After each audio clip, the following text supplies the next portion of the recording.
Regular meeting of the Encinitas City Council, Wednesday, August 16th, 2023, and it is 6 p.m. I'd like to ask the clerk to call roll.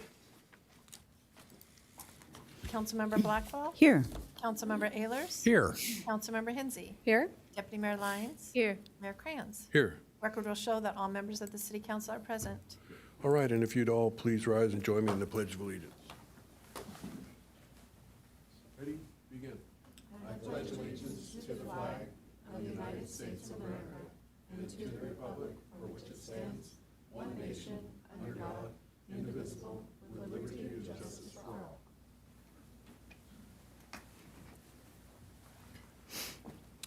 Okay, thank you. And tonight we are on item 4A, which is a presentation of the quarterly sheriff's update. And Captain Lawrence will be making that presentation.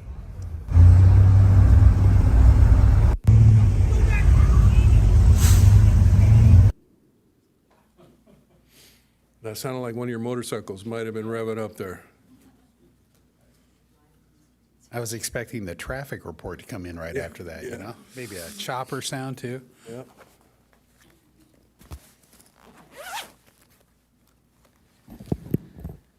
Well, good evening, Mayor, council members, and staff. Thank you for the opportunity to come before you this August, our quarterly update for the public safety in Encinitas. So we will dive right in. So an overall view, currently the violent crime rate is down by 10% compared to last year.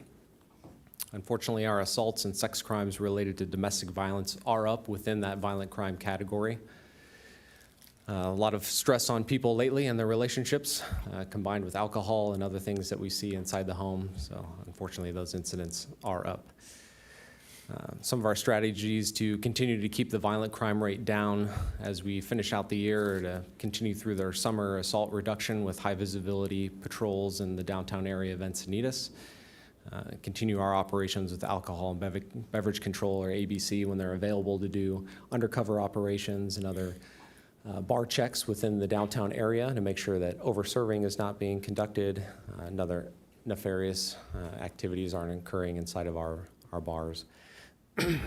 Our night shift traffic team is also heavily going after our DUIs to keep DUI collisions as low as we can, take those individuals off the street before they hurt anyone.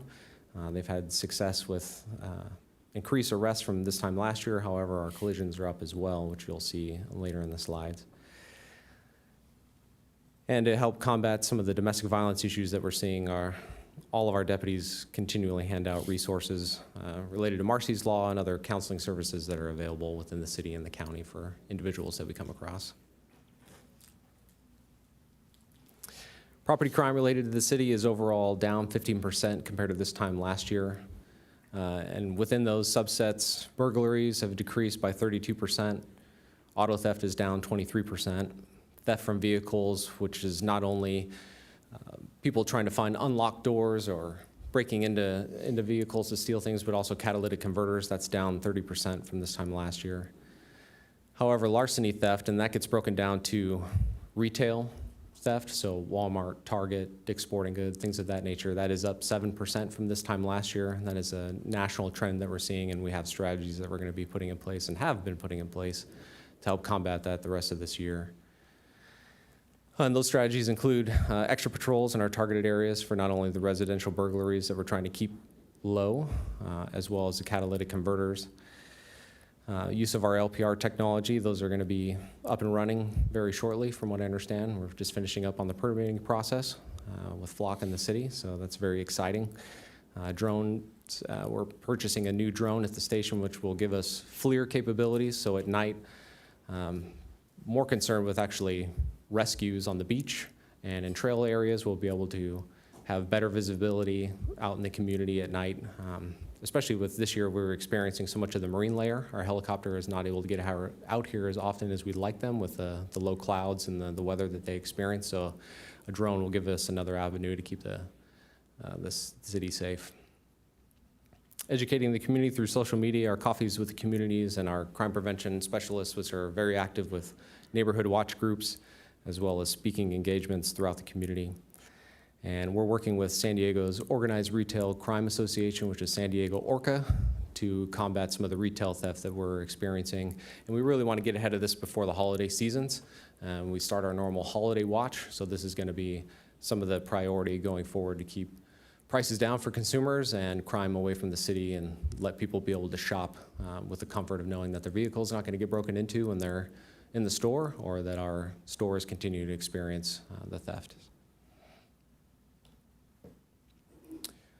So again, a little bit more of a breakdown from thefts from vehicles. This was very big last year and the beginning of this year. Catalytic converter thefts. Every time someone experiences this, it's several thousands of dollars of loss that they're out.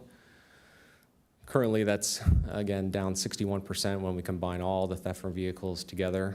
You see this spike that we did have in April, the last time I was before you for the previous public safety update. Since then, with some of the strategies we've employed and a really great arrest by our detective and our cops team working together, we've gotten the catalytic converter thefts down to 1, respectively, in June and July, and we're waiting to see how August comes out. So the problem isn't going away.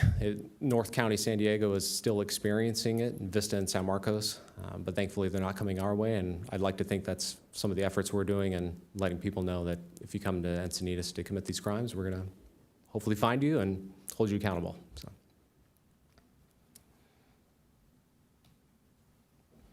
E-bike thefts is something that we are concerned with again. Beginning of the year, in January, you see there were 12 in the month of January. Our cops and detectives teams performed several special details. Specifically, it was Target and the Walmart shopping center that were experiencing these thefts, primarily e-bikes that were being left unlocked and unattended while people were in the store. Easy target for someone to jump on right away on. We had numerous videos of people pretending that they were on a cell phone. They'd walk up to an e-bike, see if anyone was looking, and then simply ride away, never to be seen again. So those successful operations that we conducted, we were able to track down 3 individuals that were operating out of the city of El Cajon.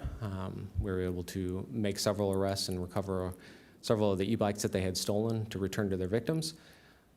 Now, as you can see, in June and July, it's rearing its ugly head again, so we're going to be continuing those operations. And again, it's in our retail areas, so we're really focusing on the retail areas for how crime is being committed in this last portion of the year as it finishes out, to focus on those and make sure, again, that our community is safe and not being the target of crime.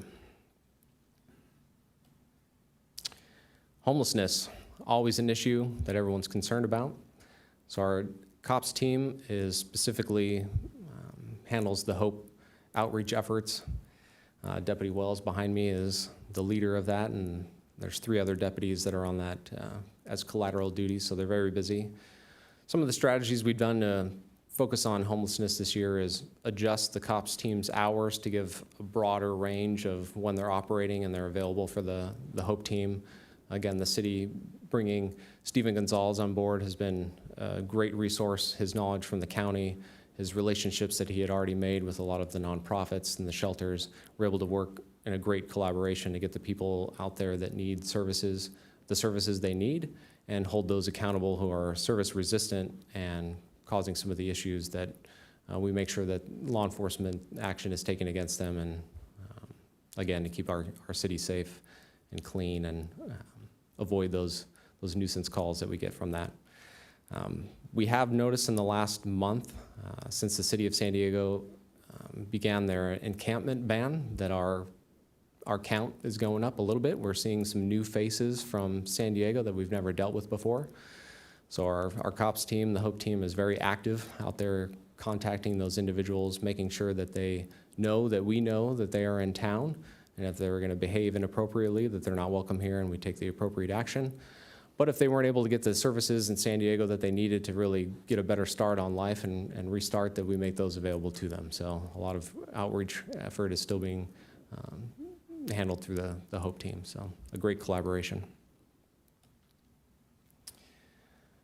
One of the most recent topics of concern is the e-bike safety, especially as we're in the state of emergency. I wanted to provide you with an update of how things are looking.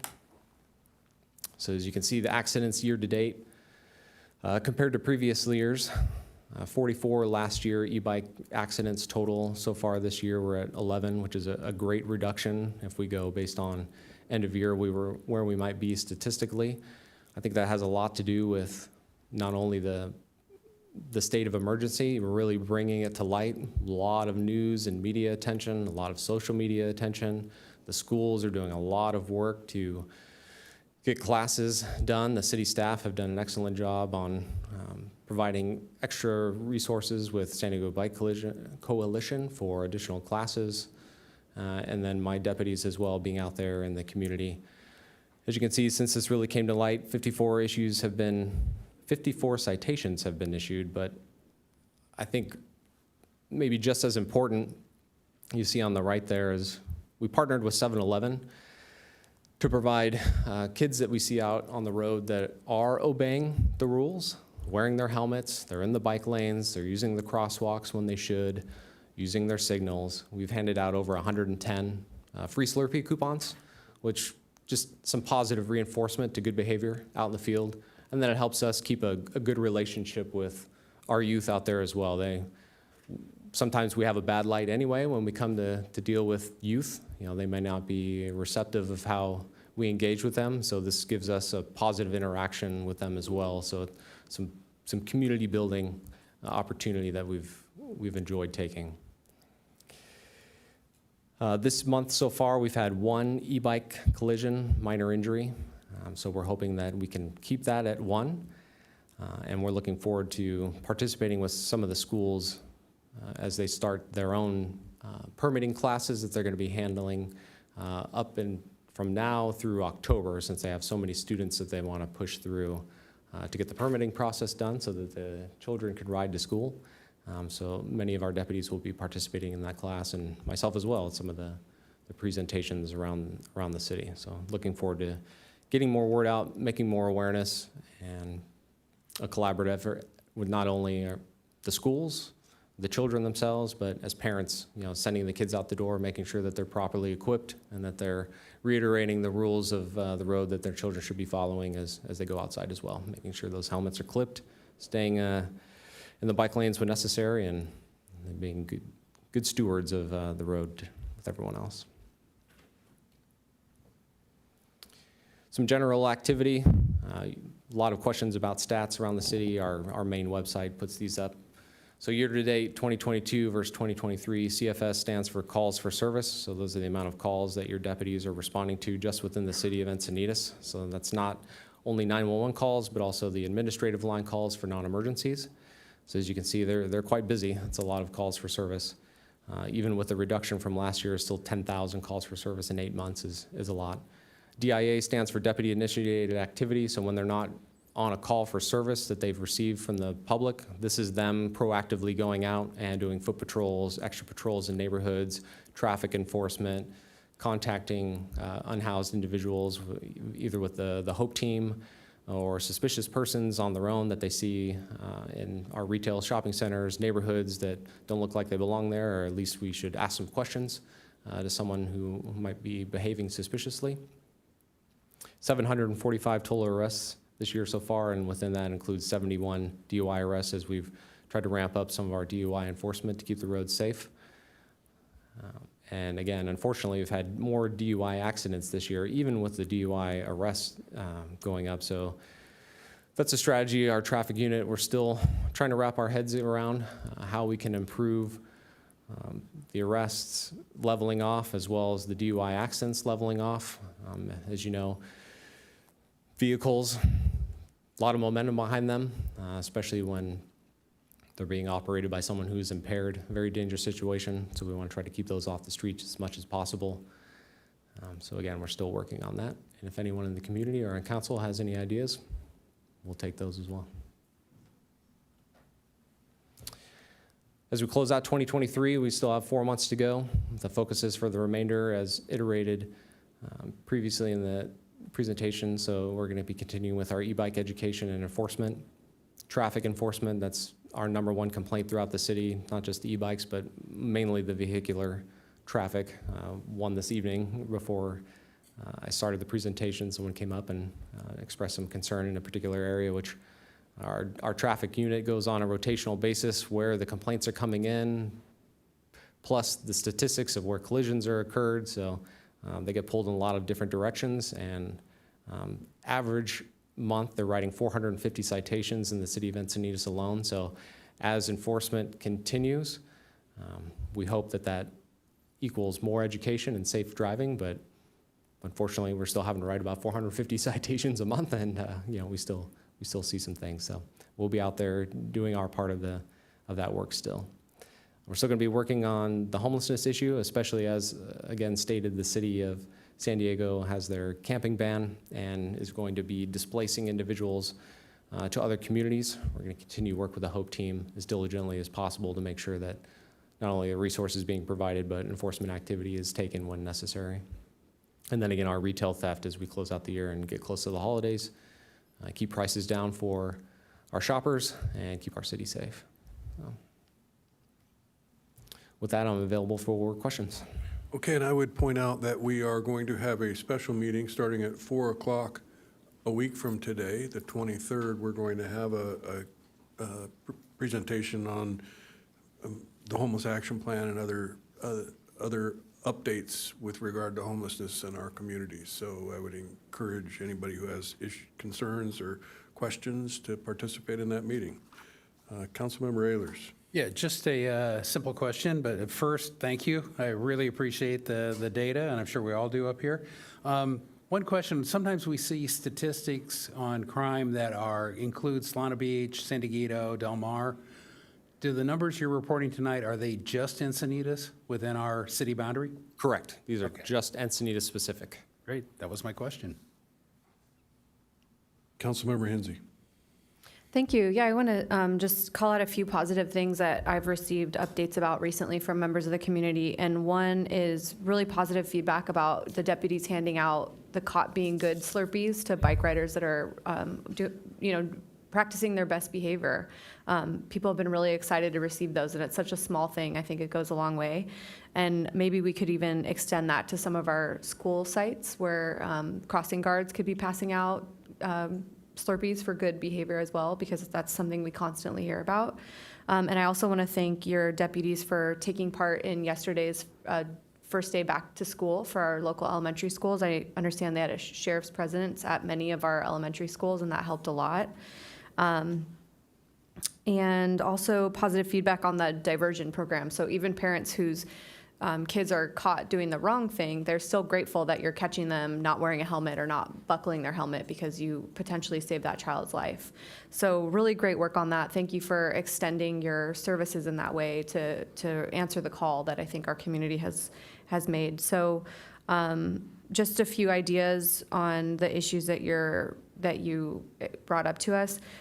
Our Public Health and Safety Commission, the applications are currently open for that commission. And so once it's established, perhaps you can bring the question of reducing the amount of DUIs to that commission, and also the incident of domestic violence, because those were two topics that we've discussed that perhaps the community and our professional experts in mental health and other things might have some suggestions that could help. But other than that, I just want to reiterate the importance of doing the enforcement of our speed limits throughout our city and making sure that we're using that as a tactic to keep speeds low, and also citing dangerous driver behavior near our school zones, because that's where it could have the most negative impact. So thank you for the great work. We're so lucky to have you here in Encinitas, and please pass that on to your deputies as well. Thank you. Yes, thank you, and I'd like to follow up on the issue of Slurpees. Us old guys like Slurpees too, and if we're behaving properly, I think we ought to get one of those too. I'll keep an eye out for you, Mayor. Okay, Keep an eye very out good. for you. Nothing like behavior modification when you're an old guy like me, so doing the things correctly is important. On a more serious note, it is troubling to see the DUI arrests increasing. When I first started serving on the council, we had a fairly serious problem in our downtown with alcohol serving establishments over-serving. And I'm wondering if there's any follow-up with folks who are arrested for DUI to determine their last location for drinking? There is, and so far, and thank you for the question, great question.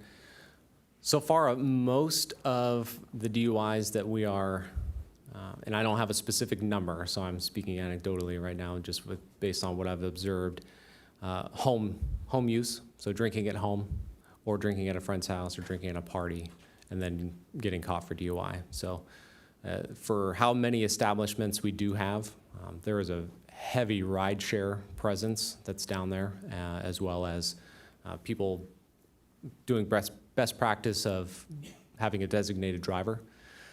So right now, I don't see that as an issue from our downtown area specifically. I think, yeah. Okay, and if it is, I think that there are provisions in our deemed approved ordinance that lets us, take action against a particular establishment. So I would encourage making sure that we are following the protocol that's established in that. So thank you for that.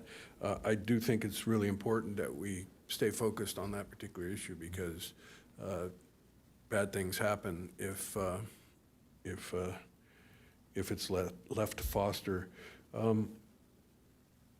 And with regard to bike thefts, you suggested that it's common that people, leave their bike unlocked and then go into a store or something like that. Would you say that's the case in 90% of these bike thefts? Or, how would you, it would be good to know the breakdown of how many are the result of leaving your garage open versus being at a retail location? Are there people, that taking these opportunities in neighborhoods versus some of the commercial centers would be something I'd be interested in knowing next time. So I'll have that answer for you. I don't have specific numbers, but I can give you percentages. Yep, general. Yeah. So we do experience that where garage doors are left open, even if the main garage door is closed, maybe a side garage door is left unlocked. So we do experience those type of thefts. However, the majority of the thefts are from public areas, and it's about 50% that are left unlocked. The other 50% are some sort of lock that's easily defeated. So one of the things that we've been suggesting, we can't endorse a specific company, but we can tell you that a certain style of lock seems to be more difficult to defeat, and that's one that's sold recently with a kind of a link mechanism. It looks like bars that are linked together like a oversized chain, essentially. Those seem to be very adept at stopping being cut quickly, as opposed to a regular small, almost like a swing set chain that doesn't help much nowadays. So. Okay. I know we all very much appreciate the efforts that you guys are making. Put yourself in harm's way on a daily basis, and we're grateful. So thank you for the presentation. Thank you, Mayor. Thank you, Council.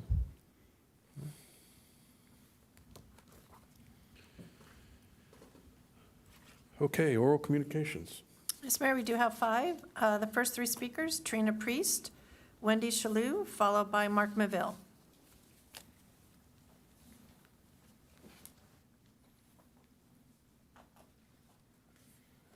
Good evening, Mayor and City Council members. I'm a parent of 3 teens. I'm also a middle school teacher. I came today to share with you a copy of a large postcard that my family received in the mail. I left a copy over there with Kathy, or with Pete. It looks kind of like this. I don't know. I think they're going to give you a copy of it. This is a photocopy of it. And it has an array of marijuana gummies in mouth-watering, quote, mouth-watering flavors, advertising disposable vapes over in the left corner. And it also shows a photo of marijuana-infused Rice Krispie bars. The flyer announces that no ID is necessary, and the postcard states that a customer commented, quote, gave me the mood I was wanting. Also, the postcard indicates that packaging will be discreet. In checking around with family and friends, it seems that these postcards only come to residents in cities where there are marijuana storefronts. As a parent of 3 teens, I felt the need to express my grave dismay this evening. Also, as an educator who's on the front line of students' mental health, I need to underscore the role that marijuana plays in aggravating mental health. Suicide ideation is the most serious mental health problem that our youth are facing, but social phobias, depression, and anxiety also sideline our youth. With 4 marijuana storefronts located in our downtown area and El Camino Real corridor, I am gravely concerned about our city's capacity to intervene, especially regarding the flavored vape products that are so attractive to teens and young adults. So last November, the California Department of Cannabis issued new regulations banning flavored vapes. Although this regulation was issued last November, all marijuana storefronts in our county that have been assessed are still selling flavored inhaled products. Could our code enforcement personnel do a walkthrough of the marijuana storefronts and verify that they aren't selling these products? Could our city consider stronger consequences when the state law is being broken by withdrawing the marijuana storefronts' business licenses? Thank you again for considering my concerns, both as a parent and an educator.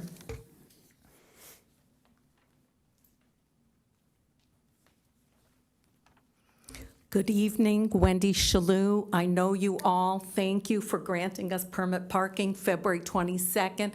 It is better, and we'll give you all the statistics later. And Captain Lawrence, thank you for suggesting we go this route, and thank you and your deputy so much for enforcing it. Really appreciate it. So I'm here tonight to make you aware of the following. The engineering department presented revised municipal code 14.41 to the Planning Commission on June 1st. The code presented was the exact same code presented to City Council on February 22nd. We were not made aware of this presentation, so we were not present at the meeting to voice our concerns. The code was approved unanimously. The engineering department further presented this same revised code to the MTSC this past Monday. The code presented was again the same code presented to you on February 22nd. Citizens, including people from 4 different neighborhoods, voiced opposition and enumerated many critical deficiencies with the revised code. We presented solutions to the deficiencies, and we had learned them from all the other cities up and down the coast. The MTSC approved the engineering department revision without any effort to correct the numerous weaknesses and deficiencies in the code. We have transcribed the February 22nd, 2023 City Council meeting. Here are some of the instructions and quotes from that meeting. Mayor Krantz instructed city management and her staff to develop a work product that addressed the tension at the interface of multifamily and single dwellings that we need to figure out the best way to address. Mayor Krantz further instructed city staff to plagiarize from other cities' permit parking program in order to improve ours. Quote, and whether it is plagiarizing some other cities that got programs that work. As Encinitas residents, we expect our leaders, you, our city council representatives, to set the policy. We expect the city staff to follow the instructions as set forth by this governing body. These directives were totally ignored by the engineering department. There was no correction to the numerous flaws, deficiencies, and weaknesses, and additionally, there was no reference or ideas from other city permit parking programs. We wanted to let you know about what happened about the Planning Commission meeting and the MTSC meetings, so you can take the proactive steps to properly ready our city for future developments. Thank you. Next speaker is Mark Maville, followed by Tim Bratton, and then Geraldine Kessler. Good evening. Just a question, when is the outside dining going to be pushed back inside, giving these kids at least a fighting chance going down 101? I remember when I was riding quite a bit, almost daily, that 101 needs to be resurfaced, maybe it has been, but overall, the roads on Vulcan and whatnot, they need to be resurfaced. The kids got to go around, getting into traffic. That just has to be addressed. The sense of urgency that you claimed that you had when the family was here that had the 15-year-old die on that bike, I hope it's still there, because this is not going to go away. There was word that the outside dining, COVID's over, push it inside. Restaurant owners, sorry, but that's just the way it is. They don't use it that much anyway, but it's got to be deconstructed. I've had several friends ask me to address this, this topic about pulling it inside. Are we going to do it or aren't we? Or are you going to make sure it's going to happen? The striping, the speed bumps I was made aware of earlier today do cause the kids to bump over them, fall or whatever. Is the striping going to be done, or is it just some kind of imagination situation? I saw the signs at one point when I came up. Looks like you're doing something, but it has to be a proactive effort on this. We had a kid die. Let's not have another one. The cantina, home and away, going crazy. I know that the report was that it wasn't underage drinking. They vomited all over La Paloma before the church service that we're kind of involved with. On Saturday night, that cleanup had to be taking place. There are things going on in there that should not be happening. The cannabis huts, they got to go. Either you got to do an injunction. There's other activities that are going on behind or inside those cannabis huts.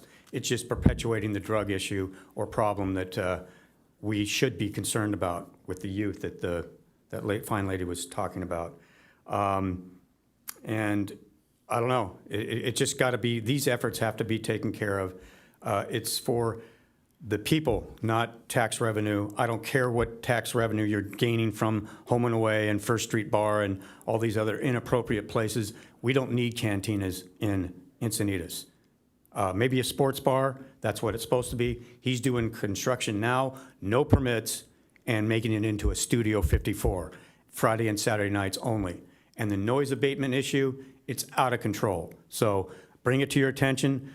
Mr. Lawrence is here. Maybe we can do something as a group and do something with this. If it takes a village, it takes a village, but something has to be done, and that cantina is way out of bounds. So just letting you know at this point that it continues, something bad is going to happen. Thank you.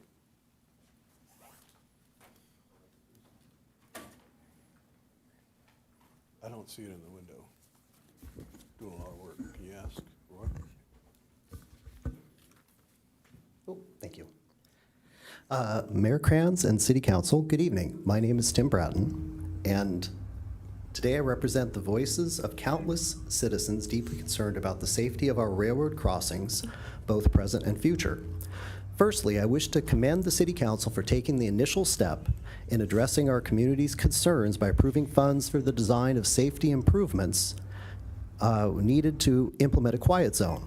However, as most of us are aware, a design, regardless of how impeccable, serves little purpose if it remains just that, a design. The recent incident at Leucadia Boulevard is a vivid and pressing reminder of why we need to transition from design to action swiftly. The video evidence that you're looking at now of a truck stuck at the crest hindering both road and rail traffic highlights the immediate need for supplemental safety measures the FRA will require for a quiet zone. This is not the first time there's been a truck stuck on the tracks at Leucadia Boulevard. It happened in 1990 with devastating consequences when an Amtrak train collided with and destroyed a truck stuck in exactly the same way. And you can see how it's literally stuck on the crest, and that truck is not going anywhere.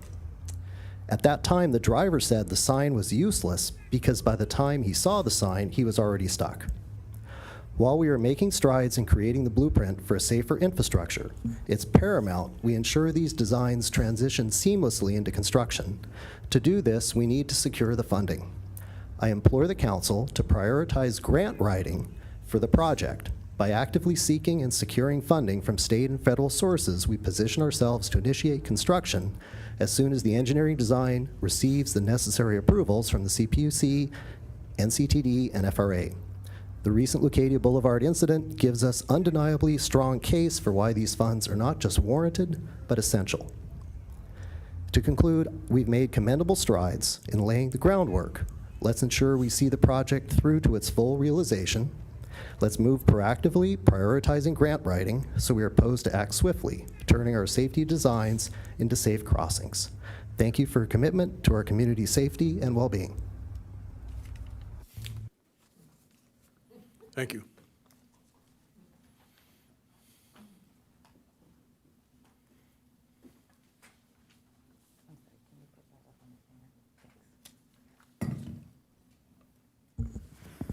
I got a little dry tickle, so I'm sorry. I don't have COVID. I would like to speak about the potential density bonus housing project on Melba Road that is slated to remove 175 mature trees, 30 smaller trees and native shrubs, and demo not one, but 3 beautiful historical homes built in 1938, in addition to a lovely existing home built in the 80s. I wanted to let you know that I have recently secured replacement trees for the neighborhood through the SDG&E Davy Tree Sustainable Program. Residents that will be directly impacted by this environmental nightmare project are eligible for replacement trees. I applied in December 2021, and we just got off the wait list. Very exciting. This is the first step the developer and owner of the Melba property should have done for our community. But that is not how they roll. Instead, they torment the neighborhood with threats and lowball the underserved population in our neighborhood. For example, one of the 85-year young neighbors who is directly impacted by this development and recently was having surgery. Prior to her surgery, when you're getting all your affairs in order, she was harassed to the point that she was forced to meet with the owner of the Melba property, or they would tell the city she was not cooperating. As you know, most seniors are rule players, so this ploy worked on her, forcing her to make agreements that would only benefit the developer and not assisting her in any way. Then said he won't contact her while she's healing and wait till September, but then proceeds to contact her and not giving her a moment's rest with this shady deal he's manipulating her into. I find this behavior disturbing. Can he just lay off for a few months? I also want to note the owner and developer also owns 1105 Wotan. He just clear-cut a beautiful wooded lot with no warning or regard for the neighbors on that street or the nesting birds on the property. I suspect it was done to avoid any mature tree ordinance that the city and staff is working so hard to develop for the community. I see that the city is acquiring the property in Leucadia Surfer Point. Good on the city. I hope the people of Leucadia will be able to safely cross the street with this acquisition. But I also wonder if this property would have been eligible for some type of grant for open space. Like I said, there's federal money that is available for most of the money seems to be going to Northern California because these people are locked into the new grant programs and how to apply for them. I also want to point out the Melba property is rich in Encinitas history, in case you have forgotten. The property was home to Anton van Hamersfors, a self-taught botanist, the original owner of the Botanical Gardens prior to the Larrabee's purchase, a longtime San Diego Water Board member responsible for getting the water from Lake Hodges to Encinitas. He planted many trees in our community and used the Melba property as a dry dry lab for farming avocados.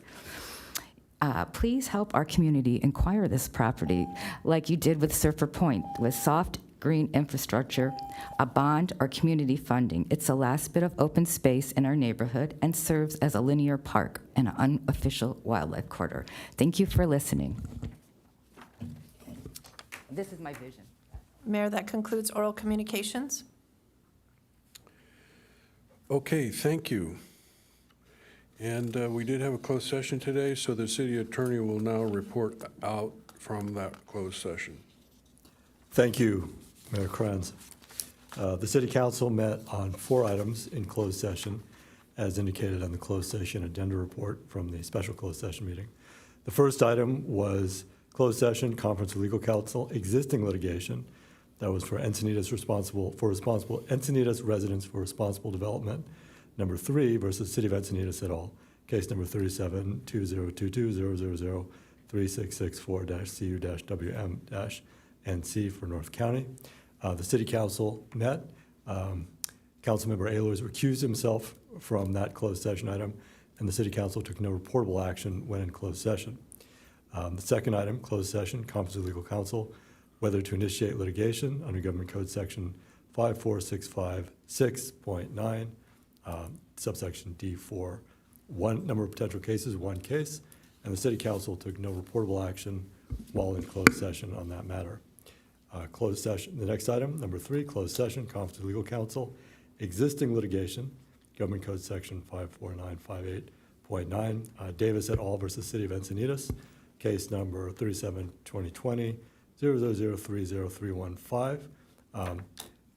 City council took no reportable action in closed session on that matter.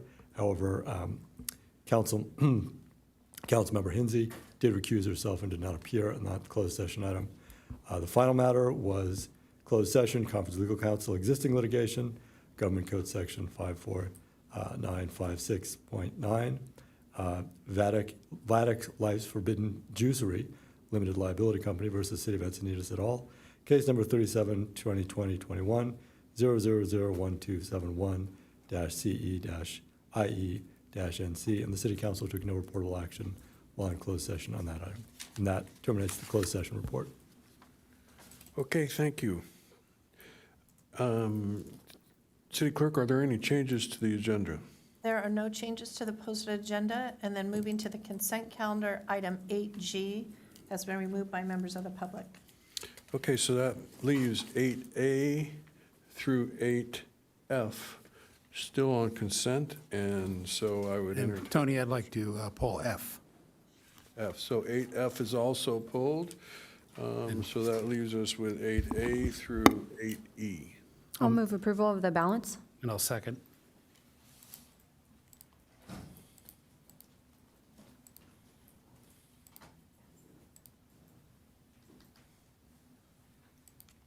Motion carries unanimously. That takes us to item 8F.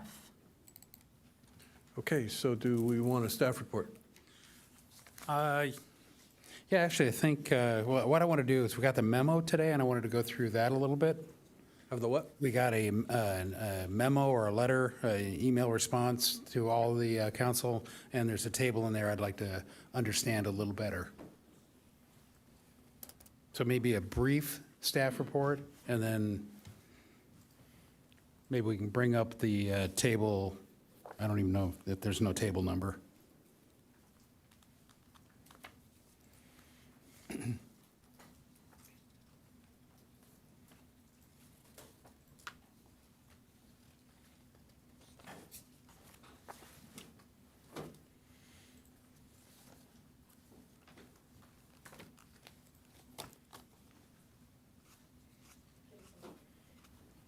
Give us a moment to pull it up, please. Sure.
Thank you, Mayor, council members. Royce Apollo, Director of Development Services. I believe this is the table that you're referring to.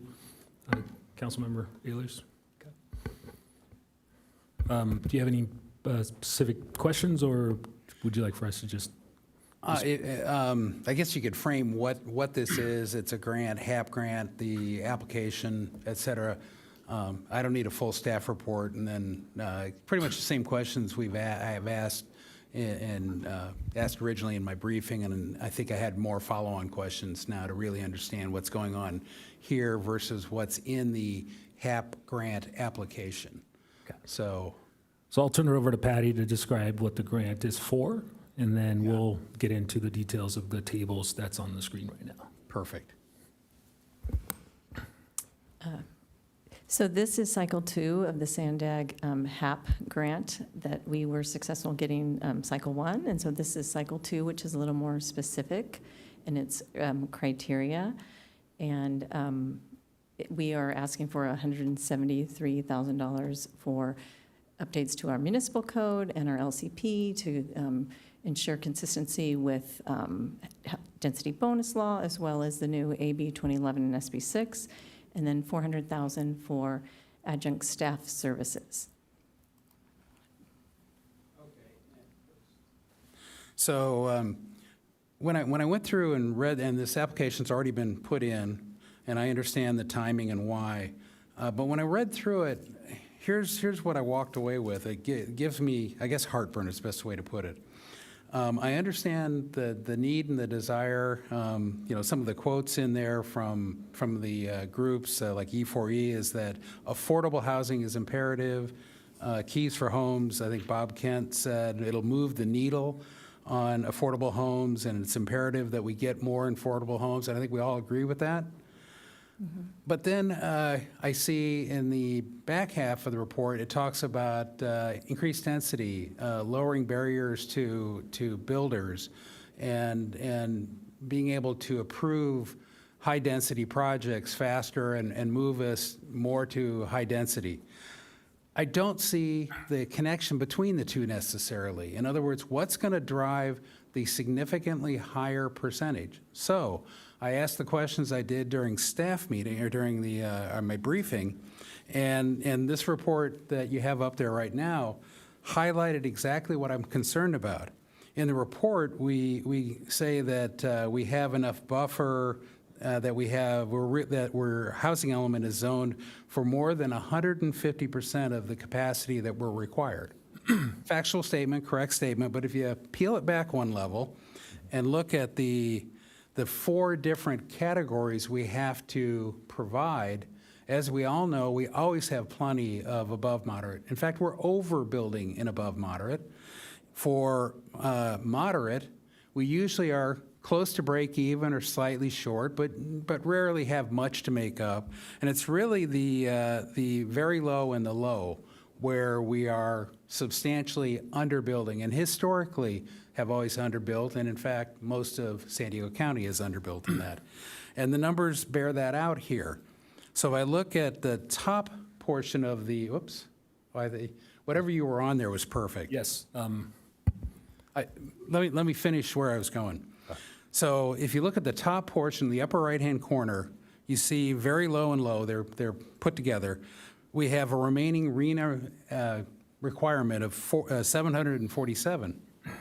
And then if you look at the table below, we have an excess capacity of 858. So in other words, we're right there. Now, if you look down at the others, and I'm going to take above moderate, we actually have already fulfilled our above moderate, and it's not a problem. Yet the numbers we're quoting to calculate this 150% is really the entire moderate, above moderate, low, and very low. And what the real problem is how do we produce more low and very low? And the way this grant application was written, and I'm afraid when we get this money, and I'm all for getting grant money, I'm not against getting grant money, but I want to make sure we are getting it under the real reason we need it, and that is to figure out how to produce more low income, not lots of moderate and above moderate, and a paltry amount of low income, which is historically what we've been doing, which is borne out by the numbers you presented in that table. So what mechanism does anything in this grant, because I didn't see it in the application, does anything in this grant help us generate a higher percentage of low-income units so that we're not overbuilding even more above moderate and only building a handful of low and very low?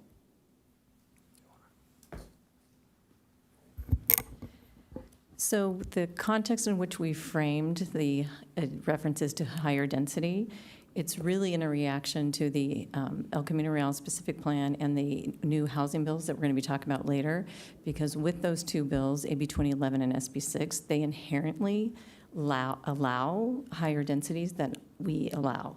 So we're trying to kind of control that by identifying areas where they can go and reacting to that in more of a controlled manner in what we can. So we are hoping that with the bills and how they're structured, for example, AB 2011 has great requirements for 100% affordable, and then there's other criteria for mixed income projects. Right. So we can't control what the market does, but we can create policies and hope to get the grant money to help us do public outreach, for example.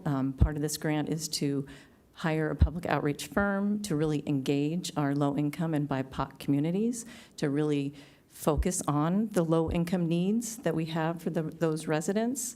So hopefully inherently, the way the laws are built and we're reacting to them, that we can try to encourage, to the extent that we can, affordable housing. So my concern is, everything you said there, hopefully encourage, we've said for 20 years, and the track record says it hasn't worked in upping that percentage of low-income housing. If it had been written in there that that's what we're going to use the HAP grant to do, I'd be very supportive. Again, I'm torn. I'm literally torn, because this is money that'll help give us, I'll say, more horsepower within the planning department. But I want to know that somehow we're going to apply it in a way that will actually, how does Bob Kent put it, actually move the needle, help move the needle to build more affordable homes. I'm afraid we will continue down the same path without better direction to get a higher percentage. And that kind of concept was not at anywhere in that application, that we would try and drive a higher percentage of the development into the low income. It just said, build more, build faster, make it easier. And my constituency that I think I represent, I've talked to a lot of them, they are fine building lower income home. They understand the need, but they don't understand enriching more developers by building faster, bigger, more market rate. And that's why I'm concerned, and I don't think I'm going to be supporting this just based on that gap when you read through the application. I'll probably lose that vote, but I got to do what I got to do. I appreciate that. Just wanted to share a little bit about just the primary reason for this grant is not to necessarily create a higher percentage of affordability. The intent of this grant is to deal with the complaints and issues that we're dealing with right now, and that is how quickly can we turn around the permits and get the developer to build the units that are already in the books, that are already approved. So that's one of the biggest challenges that we hear, and I'm sure you've seen all the complaints from the developers that it's taken a long time for us to review permits and getting those units online and getting folks moved in. So that's the main, as you can see, the majority of the grant is for staffing to streamline and expedite the review of those permits so that we can bring those units online. Your question or request for increasing that percentage, the $100,000, the remaining of that grant is for us to look into, like Patty said, it was the ordinance or policies that we can develop, and we'll bring that forward to the city council for direction and consideration. For instance, AB 2011, we have that item later on, we can discuss that further. And we may have other opportunities, and later on, we're going to bring forward studies that were required as part of the housing element to look at displacement issues in our city. So there are other things that we need to get over and get through before we can have a conversation about increasing the percentage. And that's something because we are tasked under our current housing element to do those studies and identify those impediments before we can get into, I know there's an interest in the community that we've heard about increasing our inclusionary requirements. That's a conversation that is still, it's still in our work plan. It's just that we need to bring that forward and get clear direction from the city council to move forward with that. So hopefully that addresses your concern. And I would, add that you and I both served on the Housing Element Task Force, about 25 meetings worth, and I can't, I can't tell you how many times I recall that we had conversations about how frustrating it is. The only affordable housing we get are those units that are deed restricted, because it doesn't matter what density you're at in Encinitas, its market rates are going to be higher than the area median income for low income. And so I share your frustration with the fact that we are building, more above moderate than we need, but at the same time, that's our single family zoning. R3s, R5s, we don't get that many built in the R8s, but overall, this is the frustration that I have with the way HCD implements these housing elements. And so I share your concerns, but that doesn't mean to me that we should not figure out ways to streamline the permitting process and do our best to make it more efficient. I think that we have an obligation to everyone to have a Department of Development Services that is as capable of turning around permits as possible, because not only are there issues with these multifamily units that came from upzoning that was done as part of the housing element update, but there are private property owners trying to make improvements to their homes that are caught up in any inefficiencies that we may have. So I am going to be supporting receiving this grant and look forward to these resources being applied and making the process better. I know that the city manager's goal is continuous improvement, and this will go a long ways towards continuous improvement in that department. Deputy Mayor Lyons. Thank you, Mayor Kranz. I just want to say that I agree with my colleagues in their thoughts about the importance of affordability, very low and low affordable housing in our community. So I won't go into that anymore. I do want to point out, maybe a little bit more precisely, that this item 8F on our consent calendar is simply a funding request for the grants, and it is not a shift in our policy. And I agree that we're all focused on trying to figure out the better ways of achieving more affordability in our housing, but the tasks that this money will go to are tasks we have to do anyway. And so this helps our city by injecting more revenue into our planning activities so that we can help to move forward into achieving better affordability. So with that, I will move to approve 8F. I'll second that, and I'll just add a few comments. Well stated by the mayor and Councilmember Lyons, but I think we all support affordable housing, and I think what I hear you being frustrated with is that we can't include the percentage of affordable building within our density. But I think we have to stay away from villainizing high density, because a lot of that format that we're going to see, even at the market rate and the above market rate, is a format we don't currently produce in our city and haven't for the last 30 years. So even if you can not afford a single-family home at market rate, you might be able to afford a smaller format, a 2-bedroom home, and achieve home ownership with some of the projects that we're seeing. So I think that, as stated by the mayor, as stated by Councilmember Lyons, we want our staff to do the best job that they can do with the projects that we have underway. And a lot of times what I hear the most frustration from our community members is that we have delays, what costs money, and we all know that the impacts of delays and the higher expenses, the folks who have a single home who are looking to build another ADU, they bear the brunt of that burden.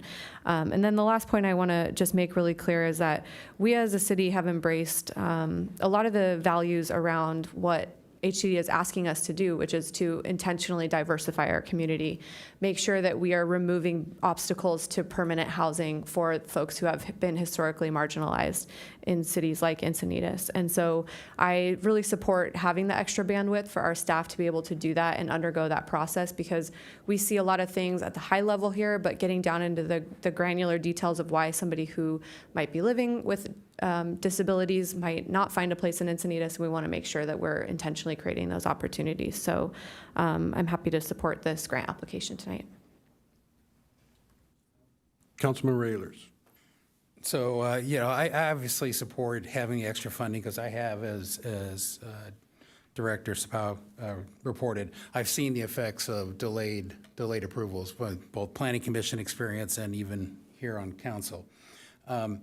The point that we are building single families, I would argue that the majority of, and again, going back to that chart, the majority of those approved projects in the above moderate are probably multifamily units associated with like the Goodson and some of the other approved Sunshine and those, that we are now building quite a few above market, very expensive condos, luxury condos. And what we need to do is get that back around. I mean, I know this council is very interested in a 100% affordable project. I'm more interested in 50%, or somewhere in that range, because I think that I come from Chicago. I think I've mentioned this before.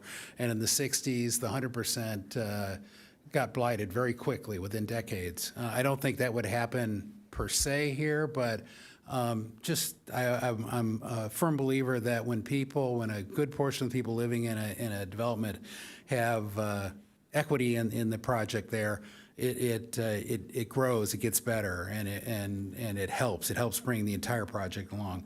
So I don't think we are just building single families right now. In fact, I would argue that we're probably building as infill very few single families compared to the number of multifamily units we are putting in place with all the housing element units. So it's the gap I'm worried about, not we can always use the money. I hate turning down free money, but it's in the application, it did not explain how how we're going to move that needle effectively.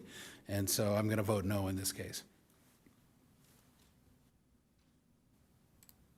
Okay, we have a motion and a second.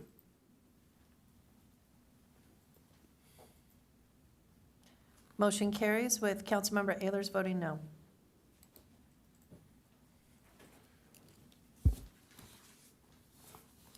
Okay, that takes us to 8G, and that is adoption of City Council Resolution 2023-93, reducing the speed limit on South Coast Highway 101. And I don't see the traffic engineer Bandigan here. He has events related to a family wedding this week. Good. Well, that's not what this says. Oh, now you're getting into details.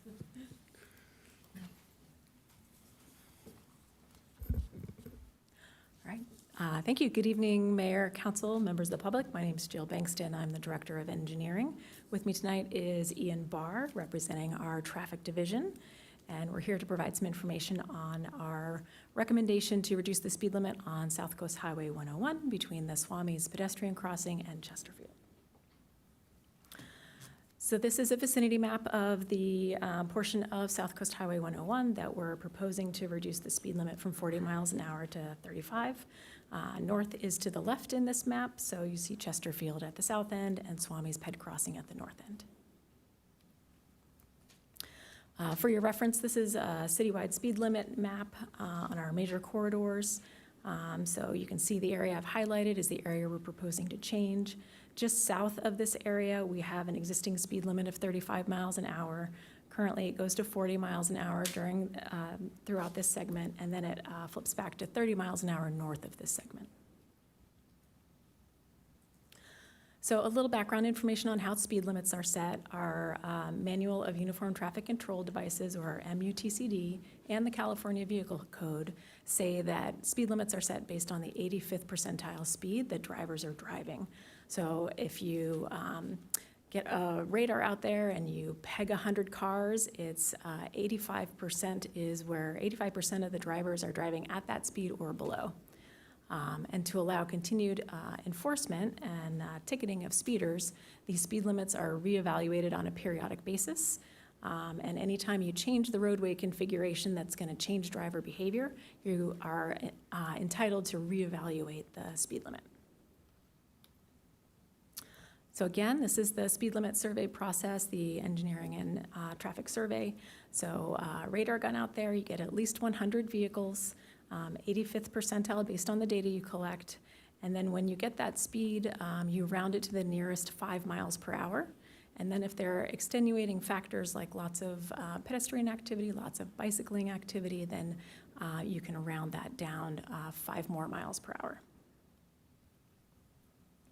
So this is a summary of the data. We took speeds in 2 different locations. We captured data from 212 vehicles in both locations, and our 85th percentile speed was 42 miles per hour. So with that 42 miles per hour, pursuant to the not the municipal code, the MUTCD, we can round down to 40 miles an hour, and then with the heavy pedestrian and bicycle activity in the area, narrow traveled lanes, the proximity of the bicycles to the vehicles, and no intersection control in that entire segment, we can round down another 5 miles an hour. So our staff recommendation is to round down that extra 5 miles an hour and set that speed limit to 35 miles an hour in that corridor. So then our staff recommendation is to adopt the resolution 2023-93 to set that new speed limit at 35 miles per hour on South Coast Highway 101 between Swamis and Chesterfield. Thank you. Okay, thank you. And City Clerk, are there any public speakers on this Yes, we do have. We have 5. item? Okay. First 3, Michael Von, do you want speakers? Hold on just a second. Councilmember Ehlers, do you have a preliminary question, or should we hear from the public? Question of clarification, pretty simple one. So if I understand the setting properly, the rounding up, rounding down, if the number had come in 85th percentile was 43 miles per hour, it would have rounded up, and then we could have taken 5 off of that. So it's just that 1 mile an hour made a $5 swing, or 5 mile an hour swing. Okay, thank you. Okay, public speakers. First 3, Michael Von Neumann, Judy Burlfine, and then June Hansberger. Good evening, Mayor, Council, staff. I don't think it'll be much of a surprise to any of you who I know, but I totally support lowering the speed limit on this section of road. One of the main reasons for it is it gives some consistency of speed limits to the motorists and everything from, because it's 35 miles an hour starting at the Solana Beach border going north. So it's more consistent. I would like to say this is a good start. We should actually be looking at ways of lowering the speed limits even more. We all know that the higher the speeds, the more chance of severe injuries and even fatalities in the case of a collision or a crash. So I ride this section of road oftentimes and everything, and so I'm very familiar with the speed of vehicles and all. I would love to see it as a 25 mile an hour. The name Coast Highway, people hear that and they think, oh, a highway, I should go fast on a highway. Well, this is not a highway anymore. This is a city street. If it was a highway, it would be patrolled by the highway patrol. It is not. It is a city street. So I think we should be working toward lowering the speeds even more, but this is a good start. I totally support it, and I will say that Tony Kranz does deserve a slushie, because I follow him on his bicycle, and he is doing a good job. Thank you. Slushies are from Arco. Slurpees are from 7-Eleven. My bad, Slurpee.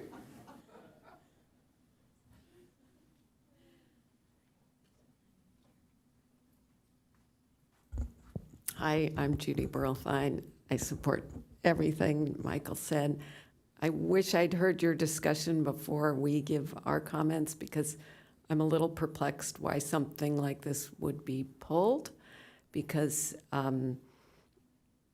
everything Michael said, I had a sign, I didn't bring it in because it was too cumbersome. You've all seen it before, 40 miles per hour, you hit someone, 9 out of 10 die, 20 miles per hour, 9 out of 10 survive. So rather than save time, I figured out you could save like 15 seconds if you were driving to Solana Beach.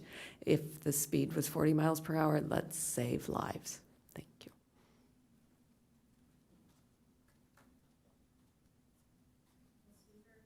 Speaker is June Hansberger, and she'll be followed by Chris Ryan and then Kendra Rowley.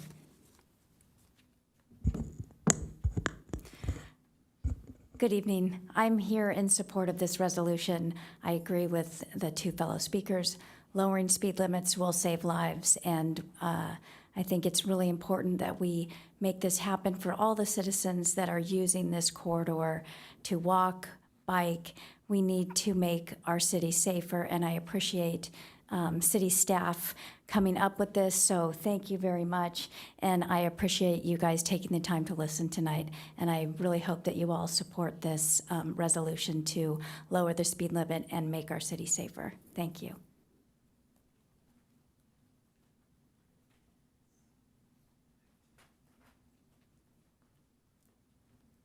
Good evening, City Council. I'm also here in support of this lowering of the speed limit from 40 to 35. I think most drivers won't even notice the 5-mile-an-hour change. And I also want to thank you for those of you who voted in support of removing the traffic circle on the Eolas.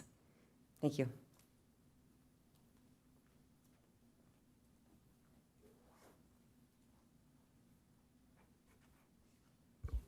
Good evening. My name is Kendra. I grew up in Encinitas, and I'm now raising my child here. I'm also in support of item 8G, lowering the speed limit on the 101. I also happen to work in the transportation industry in safety and roadway design. The data is clear, as everyone has stated before me. Reducing speeds saves lives. And in the US, and especially in Southern California, I think we've gotten used to assuming that we should be able to get wherever we're going as quickly as possible and with minimal delays. I'm guilty myself of feeling that way, but I think we need to shift our perspective. Streets are for people, especially along the 101. I think people should be able to walk and bike along and across the road and not worry for their safety. I dream about a future for my daughter. She's 1.5 right now, where she can ride her bike safely, not just because she's behaving safely, but because the street is safe. And that begins with lower speeds. So I want to thank the city for putting this resolution forward and for you all for considering it. Thank you. That concludes public speakers. Councilmember Ehlers. Yeah, I'm going to be supporting this for a whole bunch of reasons. First and foremost, the general plan supports it. Policy 2.4, one of my favorites. When it comes down to safety and community character versus commuter convenience, the safety and community character shall take priority. That's 2.4, and I think it goes right back to that. The other reason is when I asked for the map of all the speed limits around Encinitas, I looked at south, it's 35, and then it goes into 30 north of here, and we have a 40 that we're changing to 35. Makes total sense. I was driving down El Camino Real, and right in the middle of El Camino Real, in the most, I'll say, heavily traveled pedestrian-centric portion, if you can call any portion of El Camino Real pedestrian-centric, it's 35. And that really is what made it so obvious to me. And then finally, friends that surf, they were talking about the restriping, and they're mixed emotions, but their one comment to me that really caught home was when they park on the east side of this section, they are amazed how close the cars are now. And to me, that we need to mitigate that and help it. And that was the intent of squeezing it down, was to get traffic to go slower. So I'm supporting this. And my only one comment and concern, which is not about the 35 miles an hour, but about the process that got us here, is I really feel like this has been rushed, which on one hand, you want to do it fast. But on the other hand, we just had the Mobility Traffic Safety Commission Monday night. The staff report didn't even have the results. We had to hear about that, I think, in our briefings. I would have liked to seen a little more public notice and maybe a 1 week breather in there so that the newspapers could print that this was recommended. I think we may get some blowback, but I'm willing to stand up there and support this, so I will be voting yes. Okay, great. Did I hear a motion out of that? I'll second. I'll move to approve. Okay, great. And I will thank all the speakers tonight. I am very focused on trying to make our city a slow-speed city. We have a freeway that goes through it that everybody's going 75, but aside from that freeway, I think that all the other streets in our city should have slower speeds. There is some AB, whatever that number is, that allows us to set speed limits differently. So I'm looking forward to an agenda item coming up that explains that process, and so we can start focusing on which corridors to apply that legislation to. So I'm wholeheartedly supportive of this and would thank staff for their efforts. I ride the cycle track very regularly and enjoy the heck out of it. So, and judging from the number of people I see out doing the same thing, I think it's been embraced. So thank you. Councilmember Hinsey. Yeah, just a quick comment. I am grateful you brought this to us so fast because to me, timing is everything. And now that we have increased users using the road, we want to make sure the road's as safe as possible for all those new users. And I also want to just highlight that maybe in another city bringing the speed down would be controversial, but wonderfully that is not the case here in Encinitas, and all the speakers were speaking in support of this. So thank you to our advocates who showed up tonight to give your support and give that message loud and clear, and hopefully empower our city staff to keep going forward to bring down speeds because it's truly life-saving. So thank you. Okay, we have a motion and a second.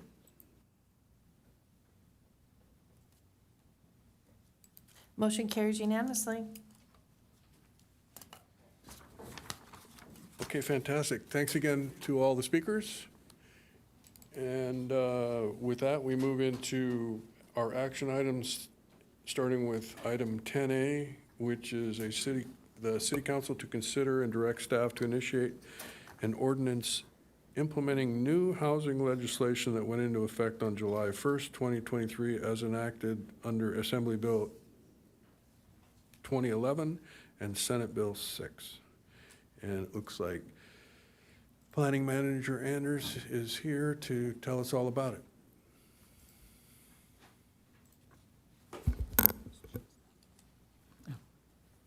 Get my buttons all squared away here. Thank you, Mayor and council members and members of the public. I am Patty Anders, the Policy and Housing Planning Manager, and I will be discussing the implementation of AB 2011 and SB 6. As a way of background, June 21st of this year, staff conducted a joint study session with the City Council and Planning Commission to discuss the new housing bills that went into effect January 1st of this year. The first one is AB 2011, the Affordable Housing High Roads Jobs Act, and SB 6, the Middle Class Housing Act of 2022. At this meeting, the council directed staff to prepare a resolution to initiate the preparation of an ordinance to provide clarification and guidance on implementing the two new bills. As we learned at the workshop, both bills are very specific, very detailed, and they're very lengthy. So I'm only going to provide a very high-level, simple overview of just some of the key criteria, as the full text of the bills are included in attachment 2 of the staff report. So AB 2011 requires cities to approve by right and exempt from CEQA certain or qualifying affordable housing projects of 5 or more units if either of the following occurs. A project is 100% affordable and located in a zone where retail, office, and parking uses are a principally permitted use, or a mixed income housing project in a zone where retail, office, or parking uses are a principally permitted use, and the site has a minimum frontage of 50 feet along a commercial corridor. In addition, there are several other requirements that, including the developer must comply with objective design standards and with labor standards such as payment of prevailing wages. SB 6 requires cities to qualify and approve high-density housing projects located in a zone where retail, office, or parking uses are a principally permitted use. You're seeing the key there. That's the crux of both the bills. And there's several other requirements, including the prevailing wages are paid and skilled and trained labor forces are required. Under SB 6, the project must be at least 30 DU per acre, and it doesn't require affordable units to be part of the project. SB 6 does not provide a ministerial approval process, and it does not provide a CEQA exemption for qualifying projects. So the bills do allow jurisdictions to have some development standards. They're limited, but for example, under AB 2011, we could require ground floor retail, electric vehicle parking spaces where equipment is installed, bike parking and ADA accessible parking spaces, and we could incorporate objective zoning, subdivision, and design review standards for either the closest zone allowing required multifamily residential zoning, or if required density does not exist, then we could allow the greatest multifamily residential density in the city. In our case, it would be the R30. SB 6 and AB 2011 both, we could include a definition of the project site and clarify how closest parcel will be determined. For example, AB 2011 has a criteria of no project can't be closer than 500 feet to the freeway. So we've already worked with some applicants in determining that definition. And both of them can allow certain parcels to be exempt from the law if the density from one parcel is transferred to another parcel, and each bill has specific criteria and replacement for replacement sites. So staff is currently working with a consultant to prepare maps of the areas where sites in the city would be eligible for AB 2011 and SB 6. And if directed, staff will initiate an ordinance and zoning amendments. We would conduct public outreach and study sessions with the City Council and the Planning Commission on the draft ordinance for your input and consideration. So this concludes staff's presentation, and staff recommends that the City Council provide specific direction on key provisions to include in the ordinance and adopt resolution number 2023-98 titled A Resolution of the City Council of the City of Encinitas, California, directing staff to initiate amendments to the municipal code and the local coastal program to implement new housing bills AB 2011 and SB 6, allowing qualifying residential development in certain zones and along commercial corridors. And staff is available for any questions. Okay, thank you. And but I want to be clear on a couple of things. One is that these laws are currently in effect, and a proposal, an application for a project under these laws could be submitted tomorrow. That is correct. And so what we're trying to do is kind of scramble a little bit to get our code enacted in order to have these benefits that we may decide to implement. Is that? Correct, and that's part of the funding opportunities to hire a consultant to help us expedite that, to really help establish some of the criteria that we can to help influence the areas that we are allowed to under the state law. Okay, great. Are there any applications under these laws at this time? No. Okay, thank you. Deputy Mayor Lyons. Thank you. I appreciate the opportunity that these new state requirements are presenting, in that it facilitates where we were headed with our El Camino Real specific plan, which I think has a lot of value to our community. I have a lot of questions, by the way, but I want to start with one. It's more clarifying for me. Is I see there's a lot of value to this. I have some ideas about how we could look at requiring developers to achieve certain objectives that help us blend these new developments in with our context and be appropriate for our city. But I'm not a developer, you know, that's not my skill. And I know we've engaged with some of the developers that typically might work in the city in the past to get ideas. I've never attended those meetings. I've heard of what some of the outcome is. When you talk about what we're approving today is to initiate the ordinance and conduct public outreach, could our public outreach be structured so that we also engage with those entities who might look at our city and want to develop them, so there's a dialogue there so we understand where their sweet spot is? Not only that, but they understand what our objectives are? Is that possible? Yes, they're able to be part of the public process. It would be a public meeting, and we could reach out to them if we want to proactively engage them in the process. Excuse me. And another way to, if the desire is to engage those stakeholders who, in terms of development, one way we could structure the outreach is to have multiple outreach, but each outreach will be focused on a specific topic. And that could be where we could, where those folks who are interested or key stakeholders can participate and have a more focused discussion. As you know, historically, it's rare that you find a developer in public meetings or public outreach, in my experience, when it comes to policy creation. So I think that we need to engage them more, but it's going to be, it depends on how we structure the outreach. So we can have multiple outreach. We also received some backlash on some of the efforts that we had in terms of engaging stakeholders, developers. We did have meetings with just the affordable housing developers, and there was some backlash from the community. So we heard that. So we don't want to make that same mistake. So we want to move forward and create a structure in which that we engage. It's inclusive, and to make sure that, but we still get the desired outcome that we want, and that is to get the feedback directly from those, from the developers as well as others. I'm happy to hear your input that it is valuable. I thought it would be. Yes. Thank you. City Clerk, are there any public We have one. speakers? Okay, well, let's hear from the public speakers. Dolores Welty? You're the only one? We're ready for you, Dolores. Take your time. Yeah. I have a lot to say.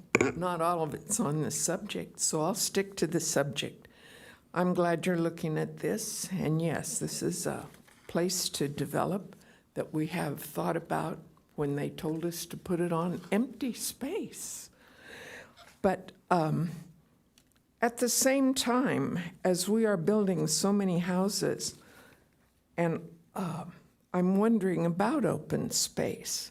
And I thank you very much for the piece that you have just recently bought. I'm wondering who in the city is responsible for looking for open space to keep and to buy, and the funding to get it. You could answer me. It's a public input. Why don't you go ahead and finish your comments, and then we'll have the conversation. I'll make sure you get that answer. Okay. I became aware of the 30 by 30 plan, for example, and Surfers Point would have been a good fit for that because the north slope goes down into a wetland, and the 30 by 30 plan was focusing on wetlands. If you're not familiar, that was the plan to set aside 30% of California open space by 2030. And there were millions of dollars available statewide. So, did you know about that? That's a second question. I'm sure Joy did. Did you apply for it or put any property up for it? The second thing I wanted to say, I want to agree with Bruce about renters and owners. There have been a lot of studies that show if a multi-building is what do you call them? Whatever, is all renters, nobody keeps it up except the landlord, who is usually living in New York. But if about 60% of the building is owners, they keep up their part. They pick up in the hallways if they're and elevators, even take care of the grounds sometimes a little bit. And that pressure keeps everyone else keeping their part of the building up as well. And the buildings do not deteriorate quickly. So you want to look at these things that are all renters, and let's not have any more of them. Make them split between 60-40, I'd say. Bruce said 50-50. 60% owners is better. And then I'm through. I'll get you later. Thanks, Dolores.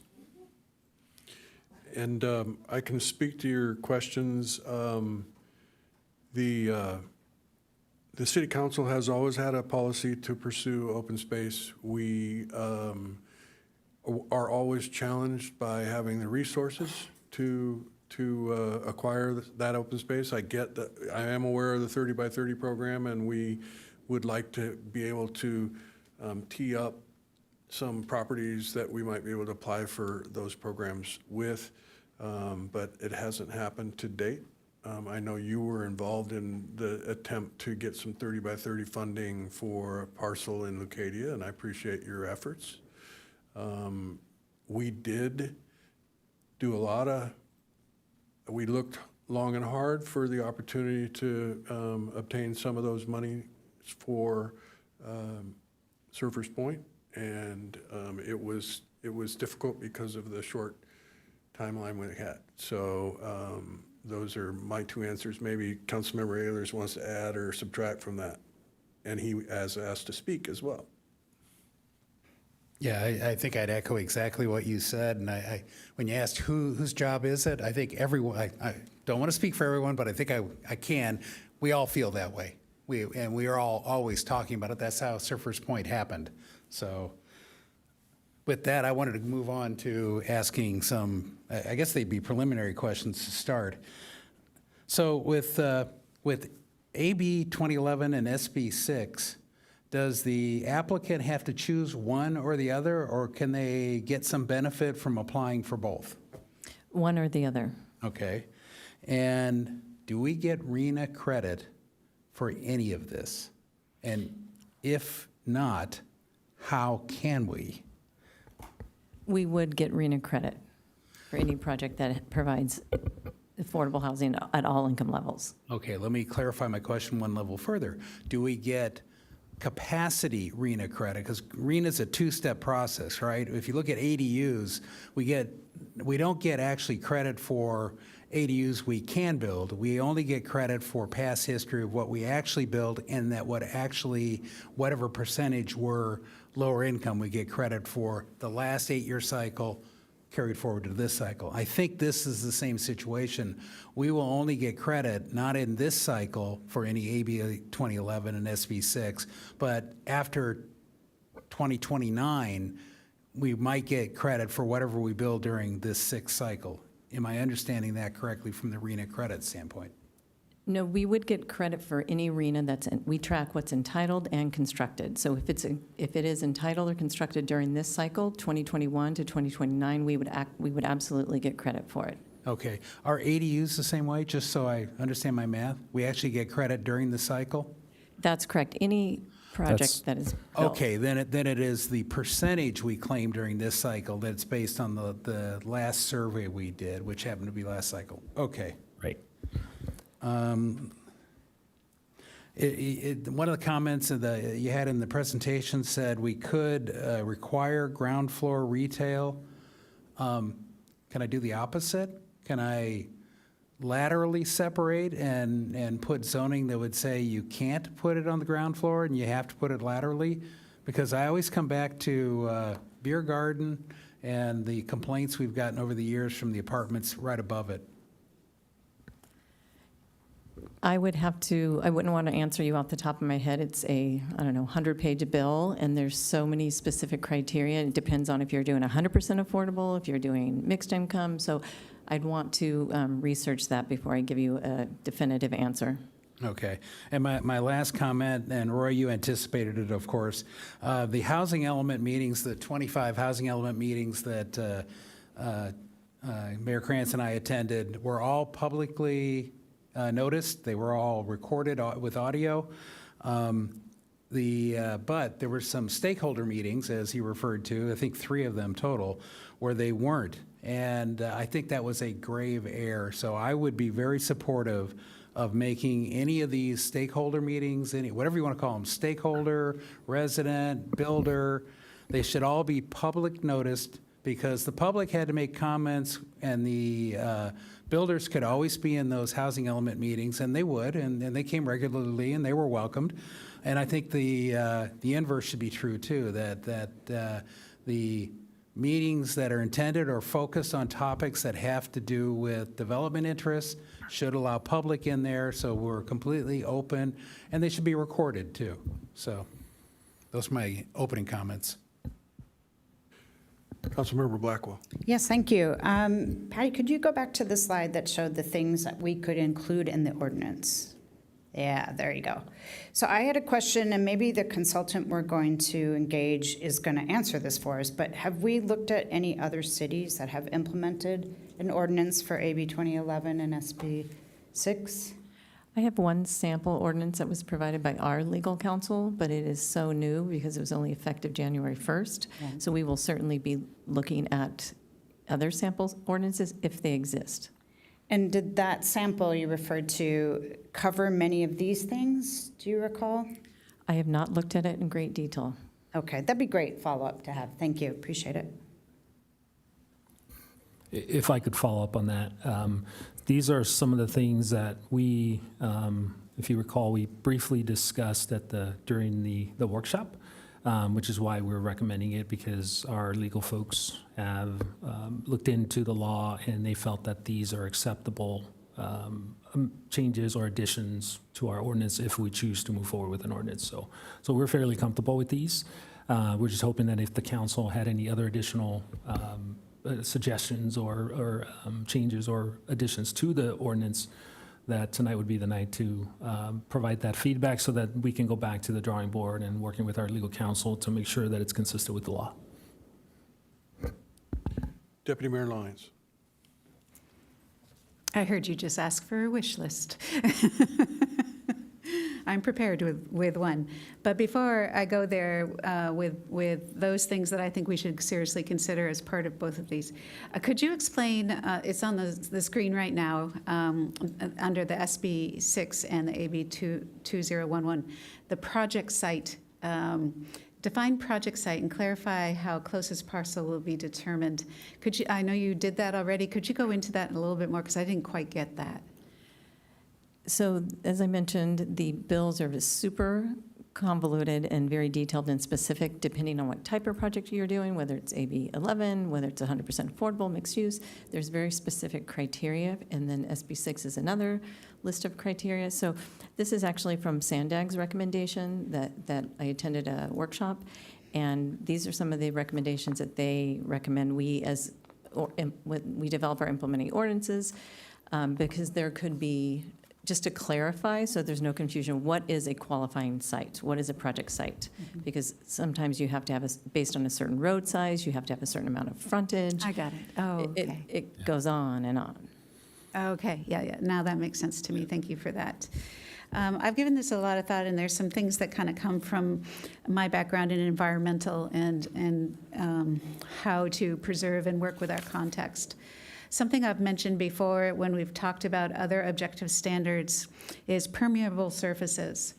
I'm really concerned with how when we have a site that's fairly permeable, and then if it is, and I'm not saying these will be, but say it is, and we go and we develop something on it and make it less permeable, that becomes a drainage and flood control issue that perhaps we don't always consider to the wider, more regional context where problems might be created, but also from the perspective of keeping our soils in good condition for planting and for just good condition for plants. If we require permeable surfaces like permeable driveways, permeable sidewalks, permeable parking, whatever is planned on the surface, if we can require that those are porous so that they permeate the rainwater, that really helps us address not only the environmental, but the drainage and flood control. We can, we'll certainly take note of that and see if we can, if that's something that we can require pursuant to the context of the law. Thank you. I understand that's what you'll be doing. And we've talked a lot about open space and how we've defined it in the past. And sometimes we've defined it in less than desirable ways, like balconies as open space, which I think people have a hard time visualizing that as valuable open space. So one of the things I haven't heard us talk about is planting on structure, green roofs. Perhaps it's even a balcony, but it's a planted space so that it helps to condition the space. It helps create microclimates. It helps to visually blend a structure in with the surrounding setting. It's a technology that's used a lot, and it can be adapted to many different types of buildings. And it may be something we want to foster to create more green space in a development. Thank you.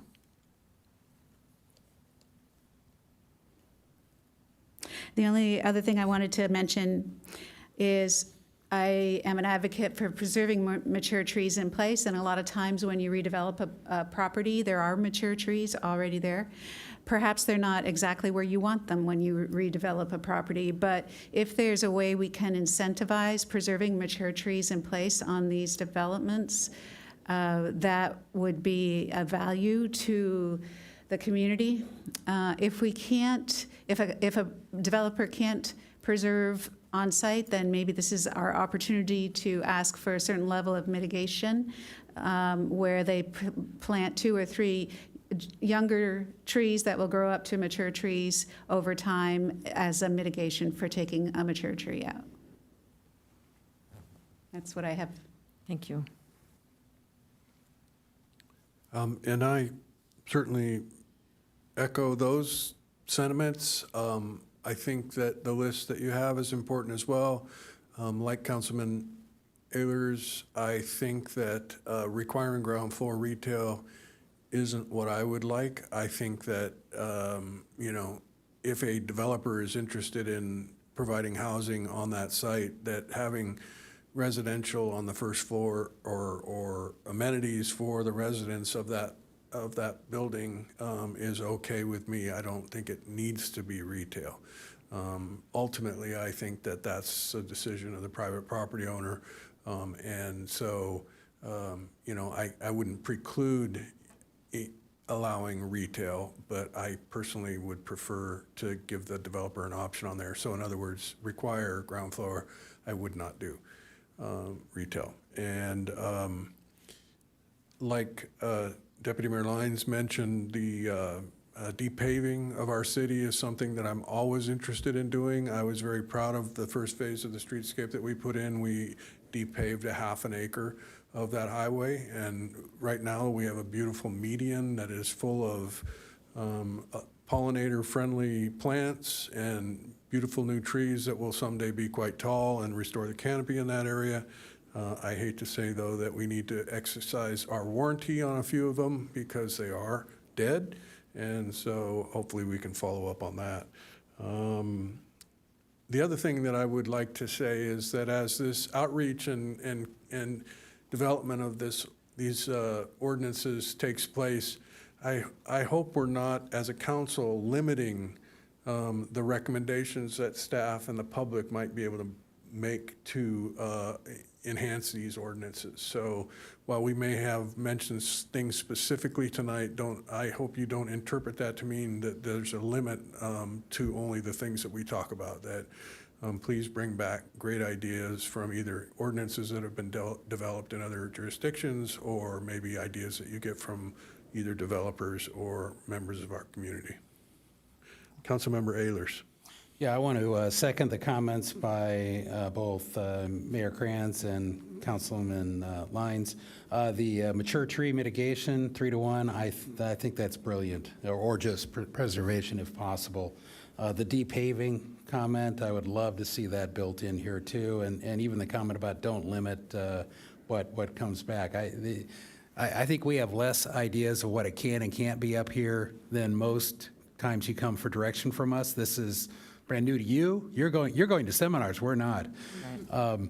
So I second just about everything said. I don't think I remember anything that I didn't agree.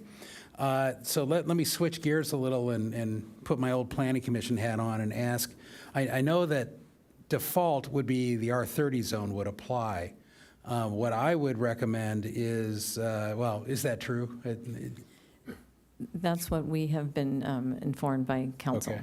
So if we wanted to do something unique and not R30 per se, let's say a overlay mixed use 30 of some type that applies just in these zones. And as I understand it, this is not, AB 2011 and SB 6 do not apply in the specific plans, right? Or at least the ones that allow mixed use. It depends on the date of the specific plan and if it currently allows multifamily. So anywhere multifamily, I'm assuming that any of the ones of our specific plans, my recollection is they're old enough that they predate. We can't write a new one and That's correct. block, yeah. So my recommendation would we come up with some new zone that applies to all those areas that this future map, and I hope we get that map back sooner and not later, and it could be the consultant that'll take care of that shows what lots this applies to, because I think as we discussed previously, it's a patchwork, right? It's some here, some there, not next to the freeway, not in these mixed-use specific plans. And I'd like to see, probably the most important thing I'd like to see in this future zone would be the same thing we have in the R30, which is a maximum average unit size. And we talked about natural affordability. And one of my hopes is that we would actually use a maximum average unit size smaller than our current R30 in order, since these are commercial zones and they're going to have residential potentially if a developer chooses so. And I'd like to see the number closer to 800 or maybe even 900, but not at the 1,000 and 1,100. And the case in point that brings this point home to me was, I believe the maximum average unit size for the Goodson project is only 850, somewhere in the mid-800s. And so that tells me the market rate went for that, and that if we actually made the number slightly smaller, the project would still pencil out, certainly, and we would get more naturally affordable. We had extensive discussions about that when we adopted that maximum average unit size. And the thing I really is good about maximum average unit size as a metric is no waiver can take it out, because it does not impact the density bonus achieving the density. So it's a law that we could put in place, and it would prevail on future projects to make them more naturally affordable, which is, after all, our goal. Thank you. Councilmember Hensy. Thank you. So We had such a dynamic conversation the last time we met with the Planning Commission about this, so I'm still feeling supportive of a lot of those comments that are legally permissible from that meeting. I don't think my mind has changed a lot about the opinions that I at least expressed there. I like the suggestions by Deputy Mayor Lyons. Sorry, I was calling you council member, and please forgive me. The deputy mayor made about living roofs and having green on balcony. And I also really like the building in downtown Encinitas where there's lattice along the whole facade. And so there's a vine that grows up the whole building. I think that really softens the look and feel. I also want to say that sometimes I'll meet with a project applicant and they have these ideas about like glass and mirrors and metal elements on these buildings. And I'm like, I don't know that that's quite Encinitas. So I feel like we should have some language, and I know we do in the proximal zones, but around emphasis on natural materials, more wood, more colors that are consistent with our surrounding landscapes. And I love how so I do want to have a discussion about this retail question because I don't quite know where I stand on it, but I do hope that we can have street requirements that do a really good job of blending the street and then these private spaces so that the sidewalk has a sense of place and that we're requiring street furniture that looks really inviting, like how we've repurposed the fallen trees along as part of the streetscape into street furniture, and that there are little gathering places, so it's not just like the street and then a 5-foot sidewalk and then a private building. I think we should do all that we can to be requiring these developer improvements to that really important boundary of public space. So, and that includes shade. So if we can't fit a tree, then how can we create shade on that sidewalk so people that are using it wouldn't be blasted by the sun? And then, so this question of retail, to me, I feel strongly that we should be requiring retail because if we're not, then we run the risk of having really long blocks where there's nothing there. Because I don't think if you're building a house on ground floor, I don't think you see a lot of windows and you might see a door and then a long wall.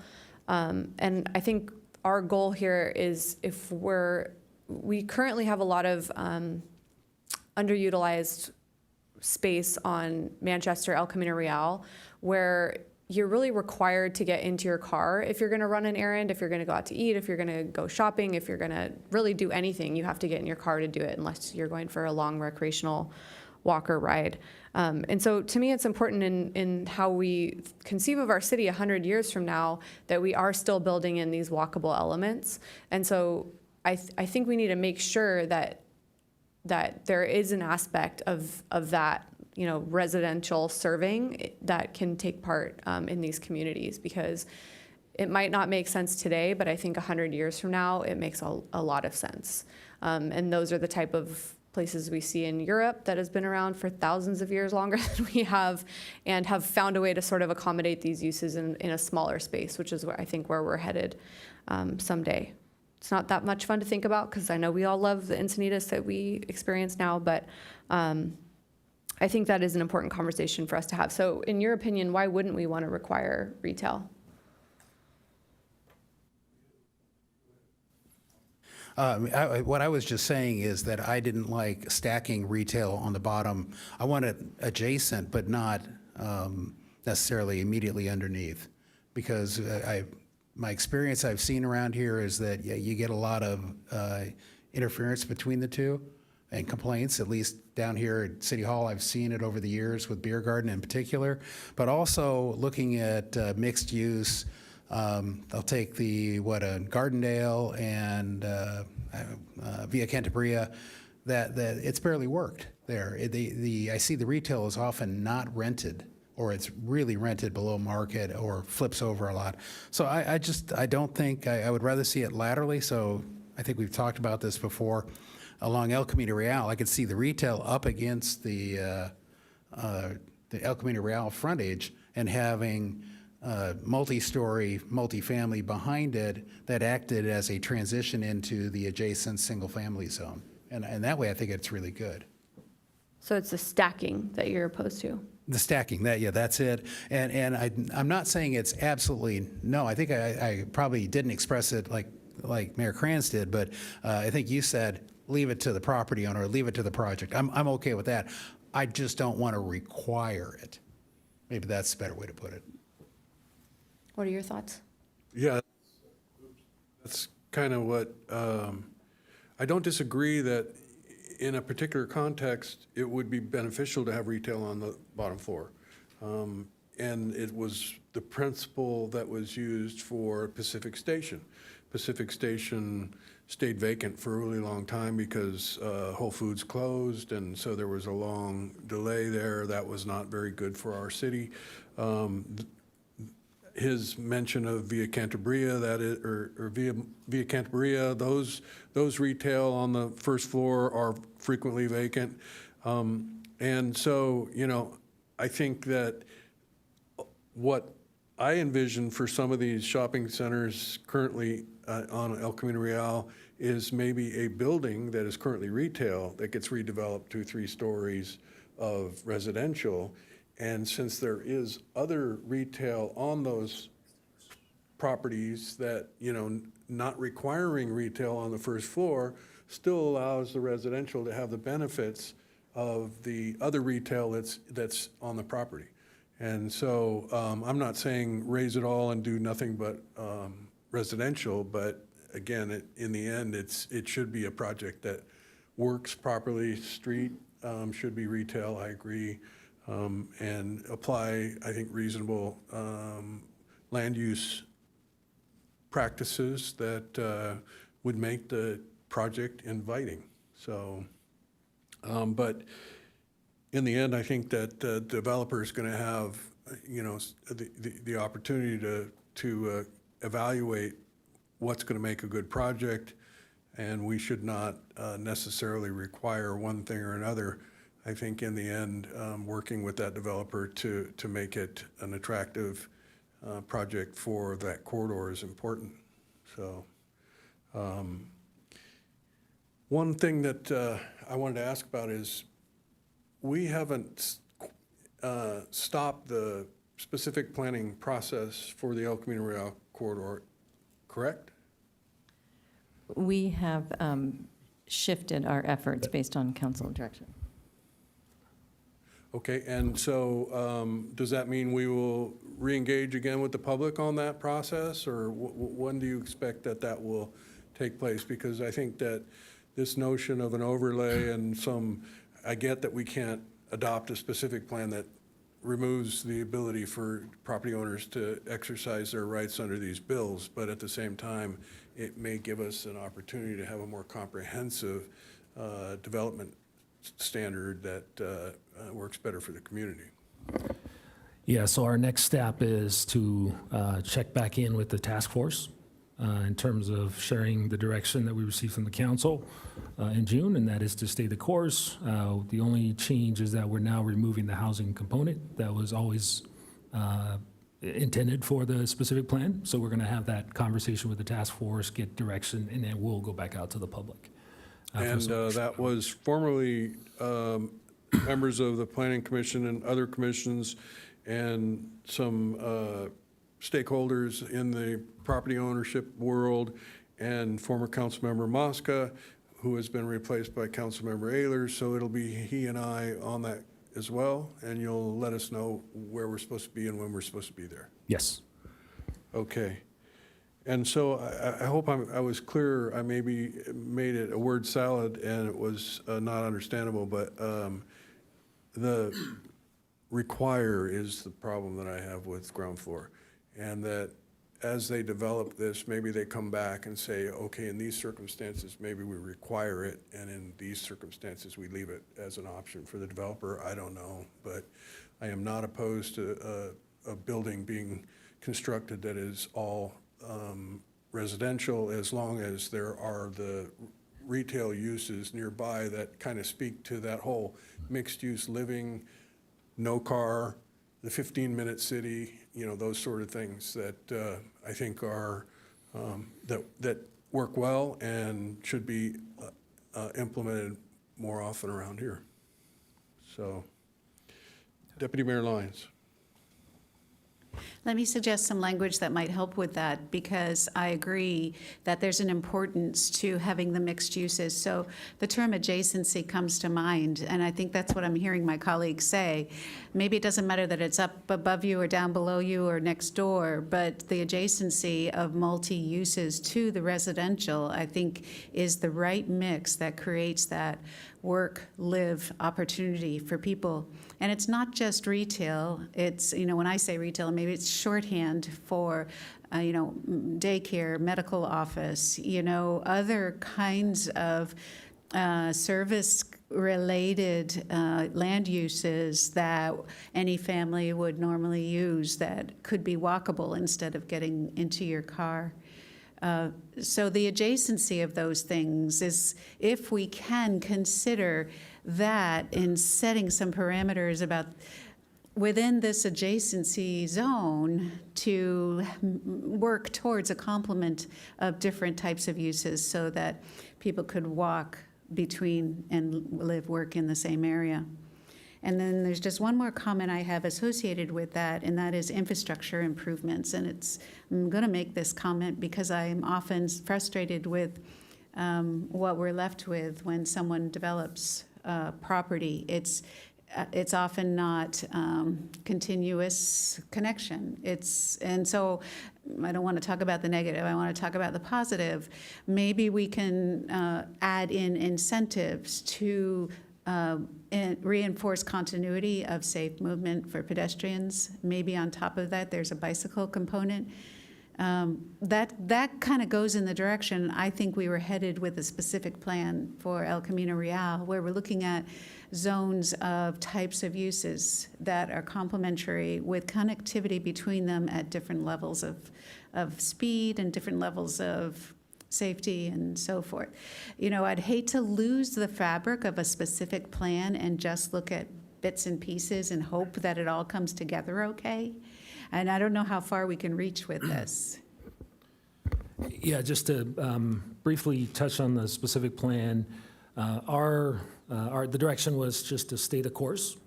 And one of the key objectives of the specific plan is to focus on mobility and the streetscape of El Camino Real. And it's not changing, and we're still moving forward with that.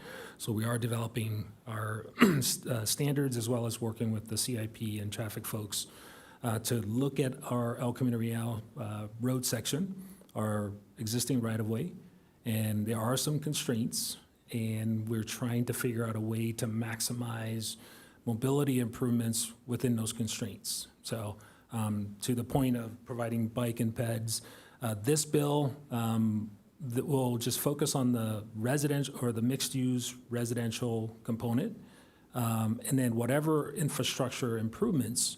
Our goal is to have the El Camino Real specific plan in place so that when these projects come in, that they would be subject to those standards that we're establishing as part of the El Camino Real specific plan. Because the El Camino Real specific plan will look at, from a holistic standpoint, looking at the overall corridor and envision or have a vision for what the streetscape is going to look like. That's going to be established in the specific plan.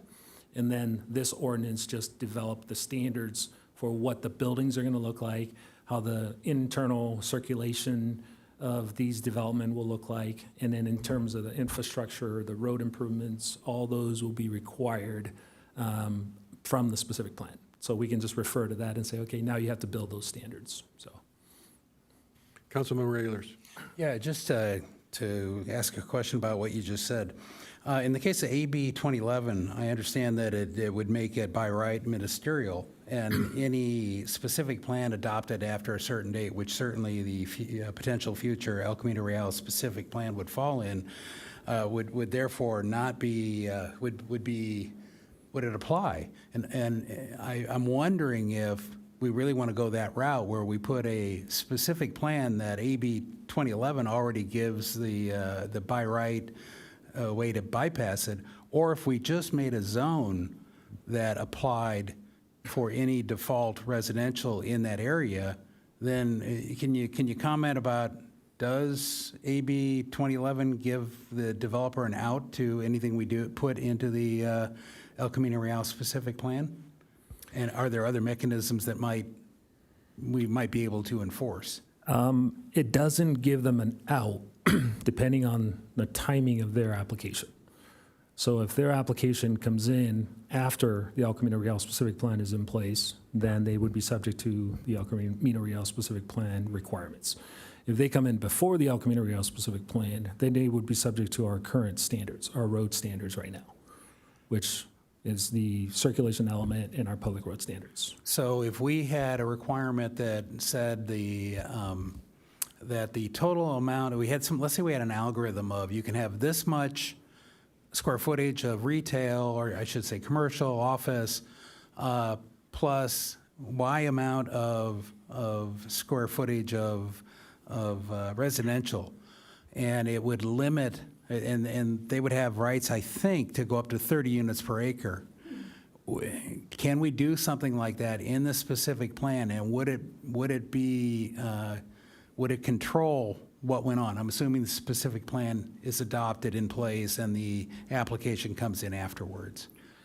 So this ordinance will codify what the law already allows, plus any additional design standards that we want to add, that we want to implement when these projects come in. The density has already been defined in the AB 2011 and SB 6. So that is by right, is the density that is prescribed in the two laws, based on the frontage. If a certain width of road, Right. if they're fronting that road, they're allowed up to a certain density. So the density is prescribed and is permitted by right, depending on if they meet those criteria. Right. The square footage, we can place a square footage requirement, but if it's an impediment that precludes them from providing that density, then that's something that we need to discuss, and there may be options that that right supersedes our square footage requirement. So it's really primarily like the density bonus law. It's the density, achieving the density. And is it 30 units per acre on top of what square footage of commercial? I believe it's 50% is the requirement. There's a definition of mixed use. Okay. So you're either a 100% affordable project that you qualify under the AB 2011 and SB 6, or you're a mixed use project. And there's a definition of what a mixed use project is. Okay. So the bill has some limits in there. Yes. Okay. Yeah. This is more fodder for our future discussions, but. And the specific plan can, speaking of a streetscape type, defining what we want in terms of walkability, bikeability, we can say, okay, your 2011 project meets the requirements of that law, but here we have some additional things that you need to do as part of your project? That's correct. For instance, internal mobility improvements, that those are the things that we want to include as part of the specific plan and then potentially part of this. So internal circulation, connecting residential units to certain proposed open space or parks, or just having those standards so that it's clear to the developer that those are the things that are important and they need to provide those things. Those are not, unfortunately, we don't have the authority right now to require those things. We only have the road standards where we require sidewalks and trails and bike lanes. Those are the things we have with our public road standards. We will enhance those with the specific plan as well as the mobility element.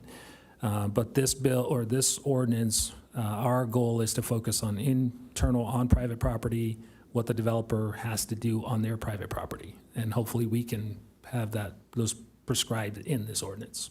Okay, and, I hate to prolong this, but I do want to be clear, as was discussed earlier when Councilmember Ehlers brought this up, this notion of a map that says, okay, these parcels are all subject to the provisions of these two laws. So essentially what we're ending up with is a bit of an overlay. And so why would we ever have to upzone another parcel in our city for compliance with RENA obligations? Because if we assume that most of El Camino Real is going to be on that map, that's the potential for a heck of a lot of units that are R30 or above. I think we're all on the same wavelength on that issue. That's something that we are mindful of, and we want to maximize the benefit of these bills. The challenge is right now is because these sites, or sites that are qualified for AB 2011 and SB 6, unfortunately, these bills were not in effect when we adopted our housing element. Otherwise, we would have made an argument to HCD at the time that we have these sites where these densities, higher density, are permitted by right. Then that would have been the opportunity for us to include these sites in order for us to get credit for, to Councilmember Ayler's point earlier about getting the RENA credit. Yeah. Similar to ADU, unfortunately, we don't get the credit until it's built and it's occupied. That's how we get the credit for these units. We will benefit from these when we at the next cycle, which once we. Well, sorry to interrupt, but how about no net loss? If no net loss is triggered, wouldn't these parcels apply to make up that buffer that we need? Yes, we can make that argument to HCD that if no net loss is triggered, we'll go through the housing element update process, and through that process, we'll present this to HCD. Patty was super excited. The map, we were ready to present the map today. The tool's already prepared and ready to go to the benefit of some of the grant funding that we received and the monies that the City Council allocated to the housing element. So we used those funds to prepare the map, so the map is ready. I said, you know what, let's not present it yet. Let's get the feedback from the council first, and then we'll go back and fine tune the map to incorporate some of the things that you tell us to look into tonight. And then we'll present the map to the community at all the outreach that we have. So, great. So one last point from that specific planning process that we've undertaken so far, we, through the consultant, did a simple math problem where we took 30 dwelling units per acre times the number of acres that could possibly be part of a specific plan on the El Camino Real. And I think it was like 8,478 units possible, right? Which to me just seems like, this is not going to work, right? So the question is, under these bills, whether there's any way to cap the amount of development that takes place. Yeah. That's something that we'll have to discuss with our attorney. And Well played, Roy. Yes. Just to make sure that we're not by him. Okay. We're not violating any rules. All the fine prints that are we don't in want that. No. the 300-page law. So Thank you, Councilmember Ehlers. Yeah, it was 8,089, and that was based on a 20% density bonus on that acreage. So just I have that number probably tattooed somewhere on my body, just so I never forget it. And that actually brings me to one of the points I wanted to make. Roy, you called it an opportunity, that we wouldn't want to lose that opportunity. And I think most of us have a portion of this new Encinitas corridor in our districts. I probably have one of the larger ones, and Tony obviously has it all. I see it as a risk, and I see exactly that risk, that if we open this up, and we need a way to meter it out because we don't need that much capacity now. So I'm looking for ways to control and I actually would prefer, and we've had discussions up here along this line, I'd like to be more in control of identifying the areas that should be redeveloped versus the ones that are operating just fine now. And I'll throw it out there just as a concept that there are probably 3 areas along El Camino Real that are very vibrant commercial districts that we should have people walking in. And what I'd like to do is see if the residential could be concentrated in between them in what I would call, it's not blighted because we don't have blight, but lesser used properties. And that's where I'd like to see initially any improvement. So whatever mechanism might be available to help us direct this, I would be looking for. Last point was, I I thought I heard a slightly different nuance on the arena capacity. I thought I heard you say in the next round, we could argue that some of this capacity could be used to qualify. Did I hear you? That was, I thought, different than the answer of, no, we only get what we actually built last time, or during the cycle. During this cycle, but for the next cycle, that we can say that we have sites, that we've already identified sites that qualify for AB 2011 and SB 6, that we should use that as capacity, meaning then we don't have to wait for those units to be developed. Okay. That we can get the credit just by having the zone in place, similar to what we've done with R30. Just to clarify, and this is such an important part, I think you said the same might be true if we trigger no net loss, that we could make that argument at that point, although obviously we're behind the 8 ball at that point. That's correct, because once we trigger no net loss, then we're updating the housing element again to identify new sites. Okay. So. Okay, and so it looks like have we given you enough direction? Yes. And you've taken notes, and we don't need motions, or everybody's comfortable with the direction, and we're good? Okay, thank you very much. We're going to move on to item 10B. But you do need to take action on the resolution. Oh, there's Yes. a Correct. resolution. Yep. Thank you, I'll Ken. move approval of the resolution. I'll second. Yeah. Well, we appreciate the council's feedback and direction. So. Thank you for your assistance. Motion carries unanimously.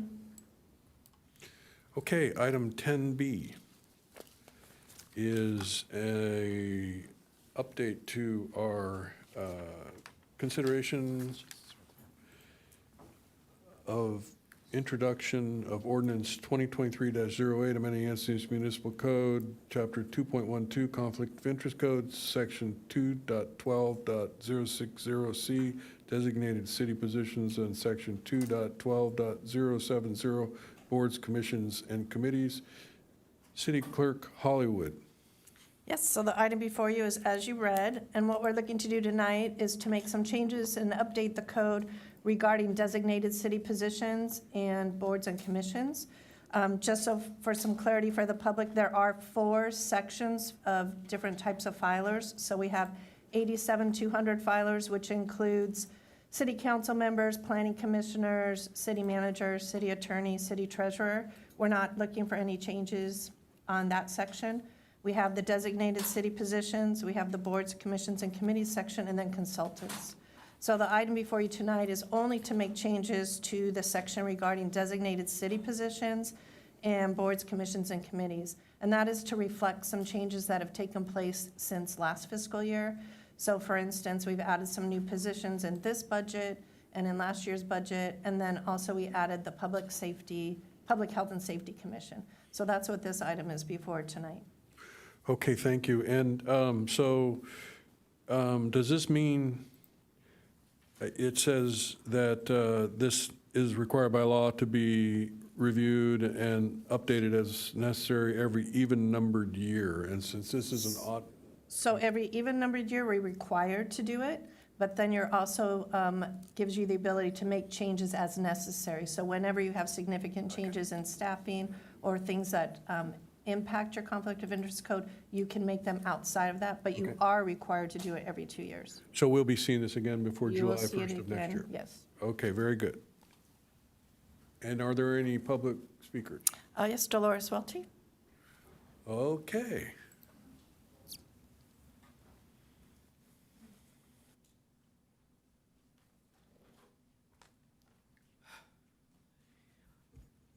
This is really not for this agenda item. I just wanted to tell you, Tony, we haven't given up on that property. We're still attacking it, and hopefully we'll get it. Second of all, back in the day, I knew there was a state requirement for park space for a certain number of citizens. Does that still hold true? And you can answer. I think it's guidelines. Oh, shoot. Well, Carlsbad agreed to do that, and we could agree to do that, because two of these developments have no park. They have no place for kids to play. And if we're going to heap people in these multi-unit housing, they need open space, which also leads me to point 2. The parks person needs to be parks and open space and start a list of properties we want to keep. You know, we have never finished our HMP even. We haven't. We could designate certain areas to be open space, and they're protected that way, at least somewhat. And finally, for upkeep on rentals, is a landlord required to give the city a homeowner's fee for his property? Wouldn't be too bad if you could do that. Thank you. Thank you, Dolores. Generally, we have those comments at the start of the meeting. We'll allow you some latitude to speak off agenda. Deputy Mayor Lyons. I like the way Dolores thinks, but back to the item at hand here, I'd like to propose approval of this item. Second.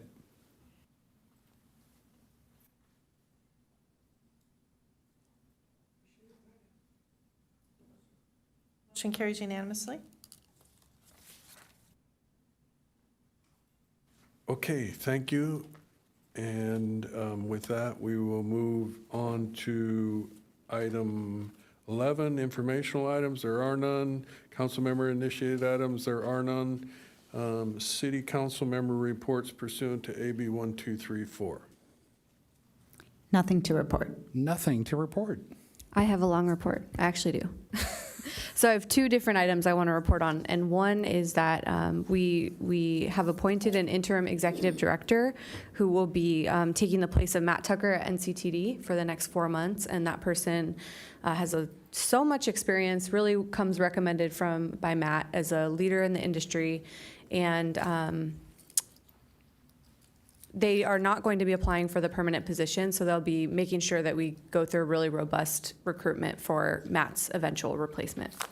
And then the other thing that I would like to report about is an update from San Diego Community Power, and so I serve on that board. And we recently had to pay several different fines that were levied by the CPUC, and it totaled just over $1 million, which was a huge shock. And we had been appealing those fines, and so it was over the course of several years that those fines had been levied, and we disputed them, and we eventually ended up having to pay them. So the bottom line is that penalty will not be transferred to ratepayers. Ratepayers won't see their rates rise because that penalty was levied. And so I dug into this issue at the mayor's request, and I would encourage you, if you're interested to know more, to I'll send you a paper through the city manager so you can read a little bit, but you can also reach out to the San Diego Community Power staff to learn more. And I'll just give you an overview on the explanation for this difficulty. So it is related to a structural issue that came about during COVID. So in the wake of COVID and the supply chain issues that followed, and some of the changing targets around how we could source energy, we were not able to source it out of state anymore, so we became confined to buying energy only sourced within California's market. The energy was so exorbitant, the cost was so exorbitant that we declined to make those purchases. And so the fines that were levied were because we didn't have adequate excess. So we had enough for everybody that needed it at that time, which was nobody because we weren't online yet. But we were required to have the additional resource, and that was what we didn't have. And the fact of the matter is that the rates of energy at that time were 9 to 10 times higher than the fines themselves. And so ultimately, we just paid the fines because we weren't going to buy energy. That wouldn't have done right by our ratepayers to buy energy that was so inflated in price. So we don't expect this to happen as we go forward because the energy market is a little bit more ample for us to source the resource adequacy. And I think what the main takeaway here is that there are problems with the way that the CPUC is regulating this. So the regulatory environment is going to need to change because there are so many CCAs who are having to purchase this excess energy. So I know that was a little bit wonky, but that's the explanation. And if you have any other questions, I'll do my best to explain. Thank you. Nothing to report. Okay, and I have nothing to report as well. City manager report. Let me roll up my sleeves. I said, let me roll up my sleeves. So, well, first of all, I want to say that it's very rare that you get a agenda item from Kathy Hollywood, the city clerk. So really think she did an outstanding job. I just wanted to mention that. Thank you. Thank you. Tip your waitress. All right. The Encinitas Academy, our second class fall registration is now open with classes beginning September 12th. And as you know, this was a new endeavor that we took on in the spring, and it's community-based, designed to share information about public service in the city over a 6-week time period. Participants will meet city leaders and receive a comprehensive overview of the functions of departments, programs, and services. This is a great opportunity to learn about your city. We are also making a pitch to our commission members that this is a good way to learn about other parts of the city that they might not be interacting with. And all of that information to enroll is online on our website. City attorney reports. Thank you, Mayor Kranz. No specific report, but I do want to thank the council for giving the Development Services Department and therefore my office some direction on the Assembly bill. City clerk reports.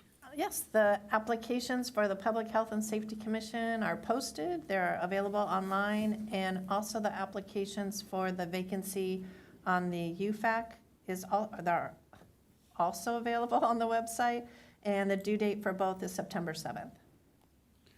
Okay, very good. With that, if there's nothing else, we are adjourned. Thank you.